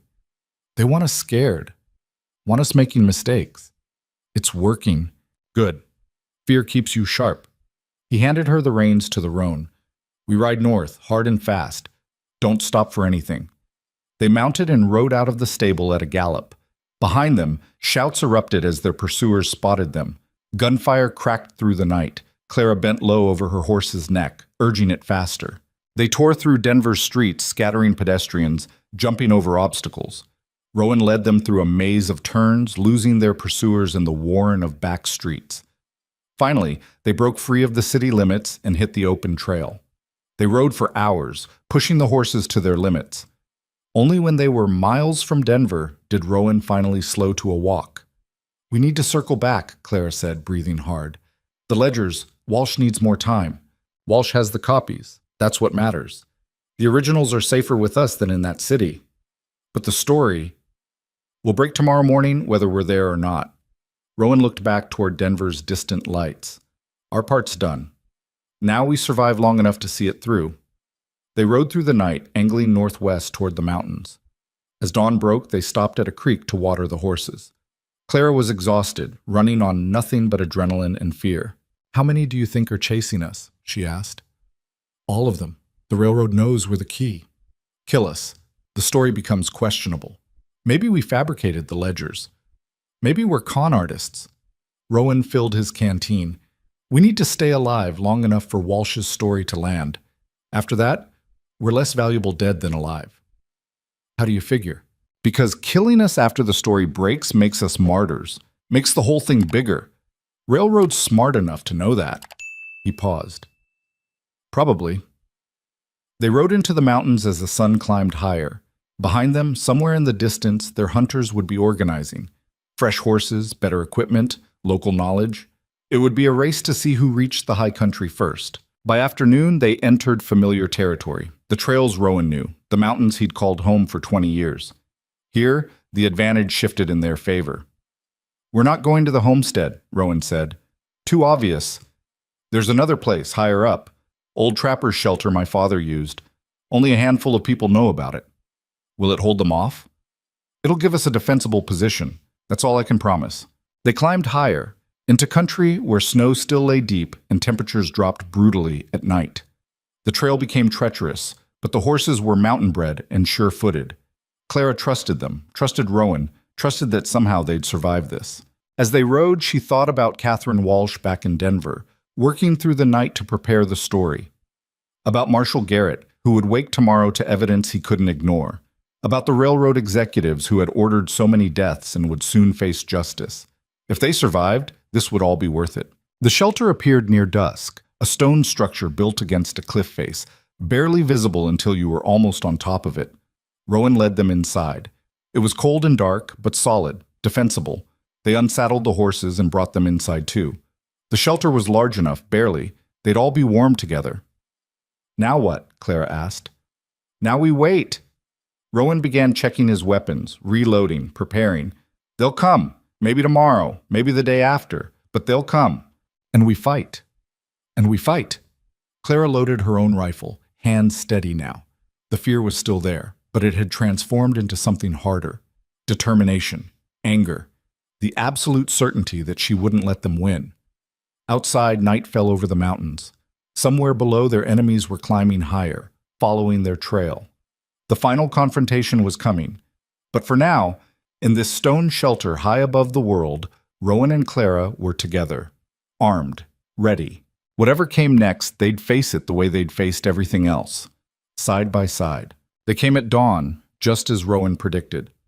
Clara was on watch when she spotted movement below. 6 riders ascending the trail in single file, moving cautiously through the pre-dawn gray. She touched Rowan's shoulder and he woke instantly, moving to the shelter's narrow opening. 6, he confirmed quietly. Maybe more hanging back out of sight. "Do we have enough ammunition? For 6? "Yes. For more—" He didn't finish the sentence. They took positions at opposite sides of the shelter's opening, rifles ready. The riders came closer, spreading out as the trail widened. Clara could see them clearly now, hired guns, well-armed and organized. These weren't the same men from the homestead. The railroad had sent professionals. The lead rider stopped about 100 yards down the trail and called up, "Mercer, we know you're up there. Make this easy on yourself." Rowan didn't answer. "We're not here to kill you. We just want the ledgers. Hand them over and you walk away." "They're lying," Clara whispered. "I know." The rider tried again. "Think about your wife, Mercer. She doesn't need to die for this. Give us what we want." Rowan finally spoke, his voice carrying across the rocks. "The ledgers are already in Denver. You're too late." Silence. Then angry voices below, men conferring. The lead rider shouted back, "You're bluffing!" "Am I?" "Check with your bosses. Ask them if the morning papers came out yet." More confused talking below. One rider broke away, heading back down the trail, probably to get word to Denver, to find out if Rowan was telling the truth. "That bought us maybe an hour," Rowan said. "When they confirm the story's out, they'll know we're just loose ends. That's when they'll come hard." "Good. I'm tired of waiting." He looked at her, something like pride in his eyes. "You've changed. The mountain does that to people. You said so yourself." The remaining 5 riders dismounted and took cover in the rocks below. They weren't advancing yet, but they were positioning themselves for a siege. Smart, professional. Clara and Rowan waited, conserving ammunition, watching for any opening. The sun climbed higher, turning the snow brilliant white. Time crawled. Then distantly, they heard it. A commotion from down the trail. Shouting, gunfire. The rider who'd gone for information came galloping back, his horse lathered and wild-eyed. "It's true," he yelled to the others. "The story broke. It's in all 3 papers. The federal marshals issued warrants." The men below erupted in argument. Clara caught fragments.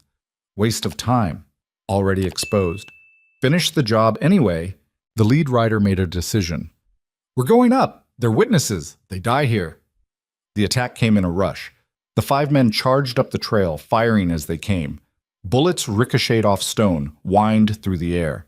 Clara fired back, working the rifle mechanically. One man went down, then another. But the others kept coming, using the rocks for cover, advancing steadily. Rowan's rifle cracked beside her, each shot deliberate and deadly. Another attacker fell. But the remaining 2 reached the shelter's entrance, too close for rifles. Rowan dropped his rifle and drew the skinning knife from his belt. The first man came through the opening and Rowan met him head-on, all brutal efficiency and mountain-hardened strength. The knife flashed. The man went down screaming. The last attacker hesitated, saw his dead companions, saw Rowan standing there covered in blood, and made the smart choice. He ran.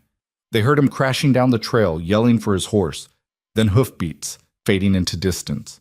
Rowan stood in the shelter entrance, breathing hard, knife still in his hand. Clara moved to his side. "You're hurt," she said, seeing blood on his shirt. "Not mine." They checked the bodies. All dead except the one who'd run. Rowan went through their pockets like he had before, collecting papers, identification, anything that might be useful. "These men work directly for the railroad's head of security," he said, reading a letter he'd found. "This wasn't freelance. This was official company business." More evidence. More nails in their coffin. Rowan stood looking down the trail. "The one who got away will tell them we're still alive. They'll send more." "Let them come. The story's out. We won. They're just too stupid to quit." But no more attackers came that day, or the next. On the 3rd day, Jake Morrison appeared on the trail, riding slowly with his hands visible. "I'm alone," he called. "Just bringing news." Rowan let him approach. Morrison looked exhausted but excited, waving a newspaper. "You need to see this," he said, dismounting. "It's everywhere. The whole territory's talking about it." The Denver Post's front page was covered with the story.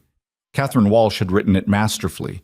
Detailed accounts of each murdered family, direct quotes from the ledgers, names of every railroad executive involved. The headline read, "Blood on the Rails, Rocky Mountain Express accused of systematic murder." Below that, a smaller article reported that Marshal Samuel Garrett had arrested 3 railroad executives early that morning. More arrests were expected. The governor had promised a full investigation. "They're done," Morrison said. "The railroad stock crashed yesterday. Investors are pulling out. The board's in chaos." Clara felt something break loose in her chest, relief so intense it made her dizzy. "It's really over?" "The fighting part, anyway." Morrison handed her another newspaper.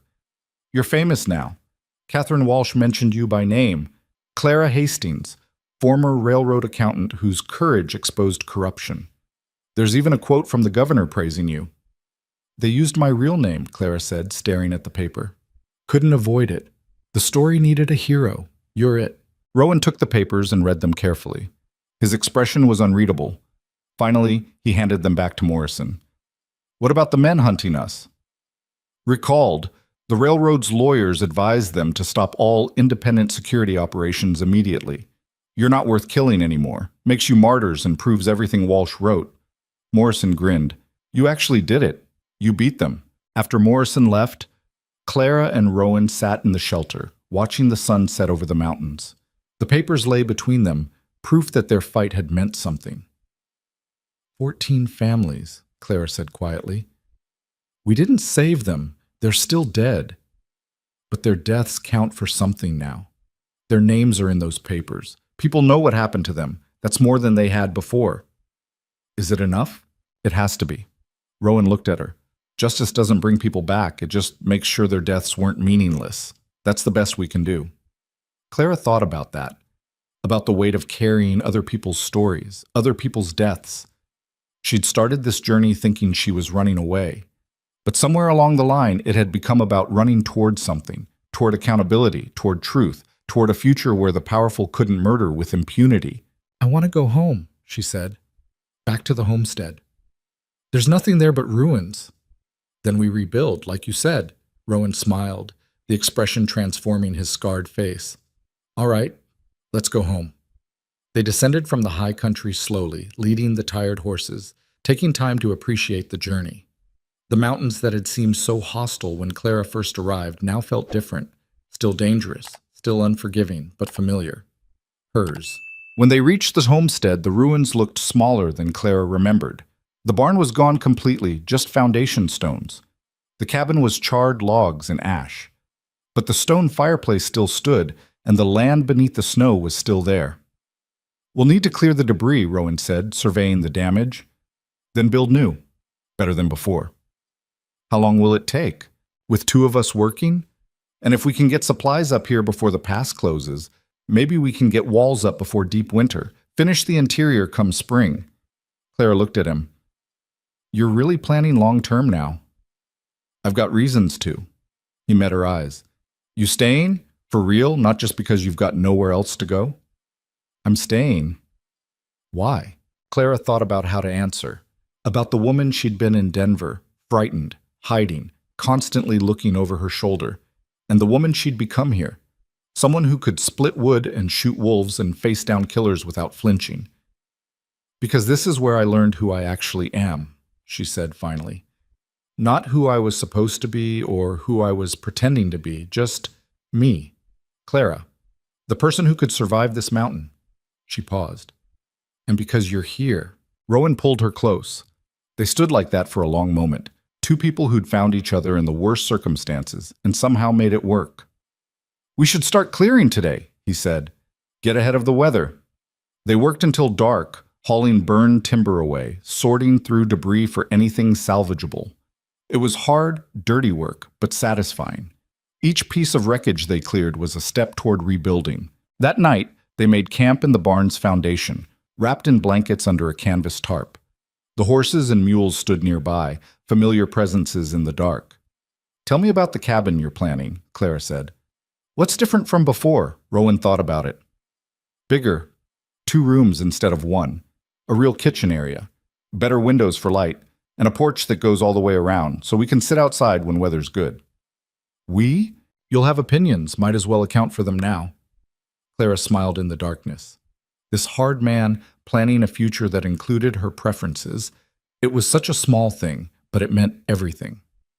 "I want a garden plot," she said, "near the creek where the soil's good. For vegetables, maybe some herbs." "We can do that. I'll build you a root cellar too for winter storage." They talked late into the night, planning their future home. Not the survival shelter Rowan had built before, but an actual home for 2 people building a life together. Over the following weeks, word spread about what had happened. The story had gone national. Newspapers as far as New York were covering the railroad scandal. 3 executives were in jail awaiting trial. The company had declared bankruptcy. Investors who'd lost money were suing.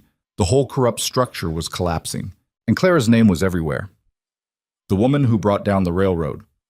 Frontier hero exposes corporate murder. The attention was overwhelming and unwanted, but it came with something valuable: vindication.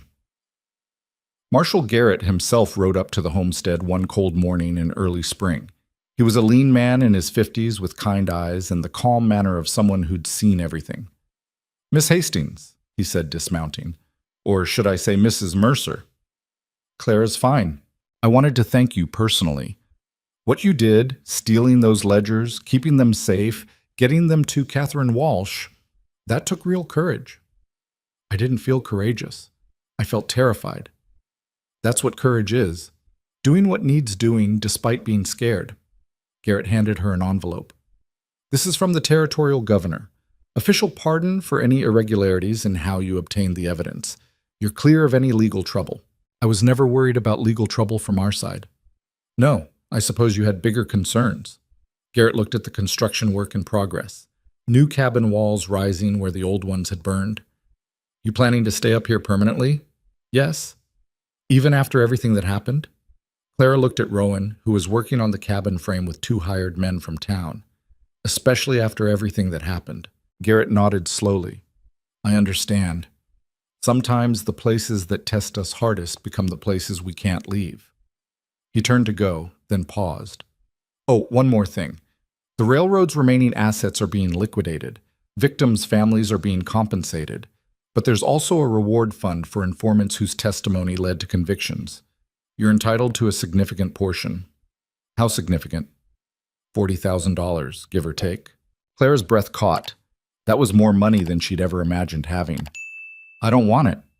What? Give it to the families, the ones in the ledgers. They need it more than I do. Miss Hastings, that's an extraordinary amount of money to turn down. I have everything I need right here. Clara gestured at the land, the rising cabin, the mountains beyond. They lost family members. I just lost a job I hated anyway. It's not the same. Garrett studied her for a long moment. I'll see that it's distributed to the families, but keep a portion. At least enough to finish your home here. You've earned that much. After some negotiation, Clara accepted $5,000, enough to buy proper building materials, windows, a real stove, and supplies to last through the next winter. The rest went to the families. That evening, she told Rowan about the money. You gave away $40,000, he said, shaking his head. I gave away money we didn't earn. The families earned it with their lives. Most people wouldn't see it that way. We're not most people. Rowan pulled her close. No, we're not. With the money and the hired help, construction went faster. By late spring, the new cabin had walls, a roof, and real glass windows. It was bigger than the old one, like Rowan had promised, with separate spaces for different purposes. The kitchen had a proper iron stove. The bedroom was private, separated from the main living area, and the porch wrapped around three sides, offering views of the valley and mountains. Clara planted her garden as soon as the ground thawed. Carrots, potatoes, beans, herbs. She worked the soil with her scarred hands, those soft accountant's hands that had toughened into something capable. One afternoon in June, she was weeding the garden when a rider appeared on the trail. For a moment, old instincts kicked in, fear, the urge to grab a weapon. Then she recognized Catherine Walsh. The journalist dismounted, looking around at the completed cabin and the surrounding homestead. So this is where it all happened. Most of it. Clara stood, brushing dirt from her hands. What brings you up here? I wanted to see for myself, and to thank you properly. Walsh handed her a package. Advance copy of my book. It comes out next month. The book was titled Blood on the Rails, the Clara Hastings story. Clara stared at the cover, an illustration of a woman standing in front of a mountain cabin holding ledgers. You wrote a book about me? About the whole scandal. But yes, you're the central figure. The public can't get enough of the story. Woman versus corrupt railroad, frontier justice, the whole narrative. Walsh smiled. You're an icon now, whether you want to be or not. I really don't want to be. Too late. Your story matters to people. It gives them hope that individuals can fight power and win. Clara invited Walsh inside. The cabin smelled of fresh-cut wood and coffee. Rowan was out checking trap lines, so Clara made coffee, and they sat at the new table. How are you really? Walsh asked. After everything? Tired? Relieved. Different than I was. Clara poured coffee. I keep thinking about those families, wondering who they were, what they were like. I interviewed surviving relatives while researching the book. Would you like to know about them? Clara nodded. Walsh talked for an hour, sharing stories of the murdered families, the Hendersons, who'd homesteaded for 10 years before the railroad wanted their creek access, the Chen family, killed because their land sat on a projected rail route, the Morrison family, Jake's distant cousins, it turned out, burned out for refusing to sell mineral rights. Each name in the ledgers became a real person with a real story. It hurt to hear, but it also felt important. These weren't just numbers or statistics. They were people who'd tried to build lives in hard country, same as Clara and Rowan. They deserved better, Clara said when Walsh finished. They did. But because of you, the men who killed them are facing justice. That's something. After Walsh left, Clara sat on the porch with the book in her lap. She read through it slowly, seeing her own story reflected back in someone else's words. Some of it felt accurate, some felt mythologized, turned into legend. But maybe that was okay. Maybe people needed legends, needed to believe that fighting for what's right could actually work. Rowan returned at sunset carrying a string of rabbits. He saw the book and raised an eyebrow. "You're famous," he said. "Apparently. How does it feel?" "Weird. Wrong. Like it's not really about me." Clara set the book aside. "I didn't do this to be a hero. I did it because it was the only option I had left." That's usually how real courage works. It's not about choosing to be brave. It's about being backed into a corner and finding out what you're made of. That summer, they fell into the rhythm of mountain life. Rowan taught Clara to fish, to read weather patterns, to move through the forest without sound. She taught him to read and write better. He'd learned the basics as a child, but had let it lapse over the years. On long evenings, they'd sit on the porch, and she'd read to him from books Morrison brought up from town. The homestead thrived. The garden produced more than they could eat. Rowan's trap lines were profitable. They traded furs and venison in town for supplies and luxuries they couldn't make themselves. And slowly, carefully, they built a real marriage. Not the cold arrangement it had started as, but something forged through shared survival and genuine affection. They fought sometimes. Both were stubborn, both used to living alone. But they always came back together, learning how to bend without breaking. In the fall, Claire discovered she was pregnant. She told Rowan one evening after supper. He stared at her for a long moment, then set down his coffee cup. "You're sure?" "As sure as I can be without seeing a doctor." "There's a doctor in town now. New fellow, young but competent. We'll go down tomorrow, get you checked properly." "Rowan, I'm fine. Women have babies up here all the time without—" "Not my wife. Not my child." His voice was firm. "We do this right." The doctor confirmed it. Claire was about 3 months along, due in the spring. Healthy, showing no complications. He gave them advice about nutrition, rest, warning signs to watch for. Riding back to the homestead, Rowan was quieter than usual. "What are you thinking?" Clara asked. "That I'm terrified." "Of being a father? Of losing you. My mother died giving birth. My aunt too, and 2 cousins. Mountain childbirth is dangerous. So is everything up here we manage. This is different." Clara reached over and took his hand. "I'm scared too. But we're going to be fine. We've survived everything else thrown at us. We'll survive this." That winter was gentler than the one before. They had a solid cabin, plenty of supplies, and each other. Clara's body changed, growing round with new life. Rowan became protective to the point of absurdity, barely letting her lift anything heavier than a coffee pot. "I'm pregnant, not broken," she said one day when he tried to stop her from carrying firewood. "You're carrying my child. That makes you precious cargo." "I'll show you precious cargo." But she smiled as she said it. In March, as snow began to melt, Clara went into labor. Rowan rode to town in record time and brought back the doctor, a midwife, and enough medical supplies for a hospital. The labor was long and difficult. Clara screamed curses at Rowan that would have made a trapper blush. He sat beside her, letting her crush his hand, telling her she was strong, she could do this. And she did. The baby, a girl, was born at dawn, coming into the world screaming her defiance at the cold mountain air. She had Rowan's dark hair and Clara's eyes and lungs that promised she'd have no trouble making herself heard. "She's perfect," Clara said, exhausted, holding the tiny person she'd grown. Rowan touched his daughter's small hand with one scarred finger. The baby gripped it instinctively, and something in his expression broke open, joy and terror and love all mixed together. "What do we name her?" he asked. Clara had been thinking about this. "Hope, because that's what she is." They named her Hope Margaret Mercer, Margaret after Rowan's mother, who'd survived and thrived in these same mountains.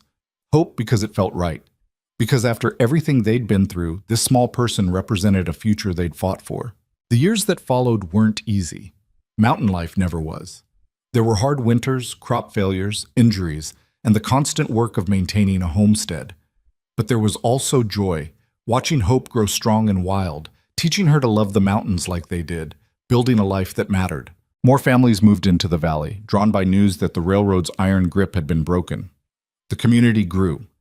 They built a school, then a church Clara refused to attend but donated money to anyway.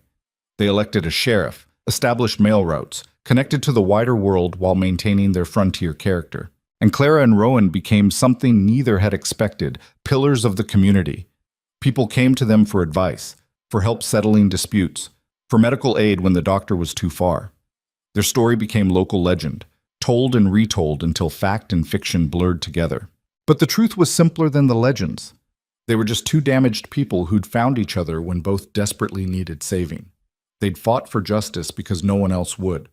They'd built a life in hard country because that's where they felt most themselves. On their 10th anniversary, they stood on the porch of their cabin, watching Hope play with the goat kids in the yard. She was 8 now, tall for her age, with her father's strength and her mother's sharp mind. "You ever regret answering that mail order arrangement?" Rowan asked. Clara thought about the woman she'd been, frightened, running, desperate, and the woman she'd become, confident, rooted, home. "Not once," she said. "You?" "I regret thinking you were a mistake. Took me too long to see what you actually were." "Which was?" "Everything I didn't know I needed." He pulled her close. "The mountain didn't make you strong, Clara. You were always strong. You just needed somewhere that would let you prove it." She leaned against him, watching their daughter laugh in the afternoon sun. The cabin they'd built stood solid behind them. The mountains rose eternal beyond. And for the first time in her life, Clara felt completely at peace. The railroad scandal faded from headlines eventually, replaced by new outrages and injustices. But it left lasting change. New laws protected homesteaders, corporate accountability became enforceable, and 14 families got justice, however delayed. Years later, when Hope was grown and had children of her own, she'd ask her mother about those days. About stealing the ledgers, about the men who came hunting, about the night the cabin burned. And Clara would tell her the truth, not the legendary version, but the real one. About being terrified and doing it anyway, about finding love in the worst circumstances, about learning that strength isn't about never being afraid, it's about what you do despite the fear. "Were you a hero, Mama?" Hope would ask. And Clara would answer the same way every time. "I was just a person who refused to quit." Sometimes that's all heroism is, because that was the lesson the mountain had taught her. That survival isn't about being perfect or fearless. It's about getting up one more time than you get knocked down. It's about building something worth protecting, then protecting it with everything you have. The cabin still stands today, though the people who built it are long gone. The foundation stones Rowan laid with his own hands. The porch Clara designed for watching sunsets. The garden plot where she grew food for her family. If you visit, and few do, it's remote enough to discourage casual tourists.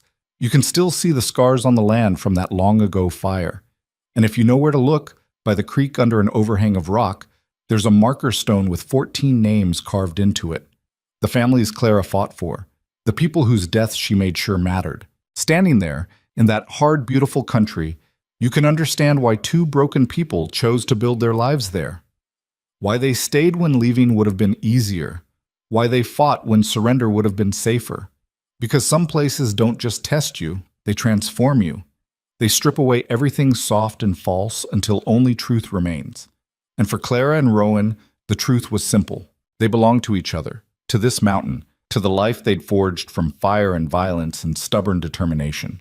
Nothing smooth about it, nothing perfect, just real and hard-won, and theirs. And in the end, that was more than enough.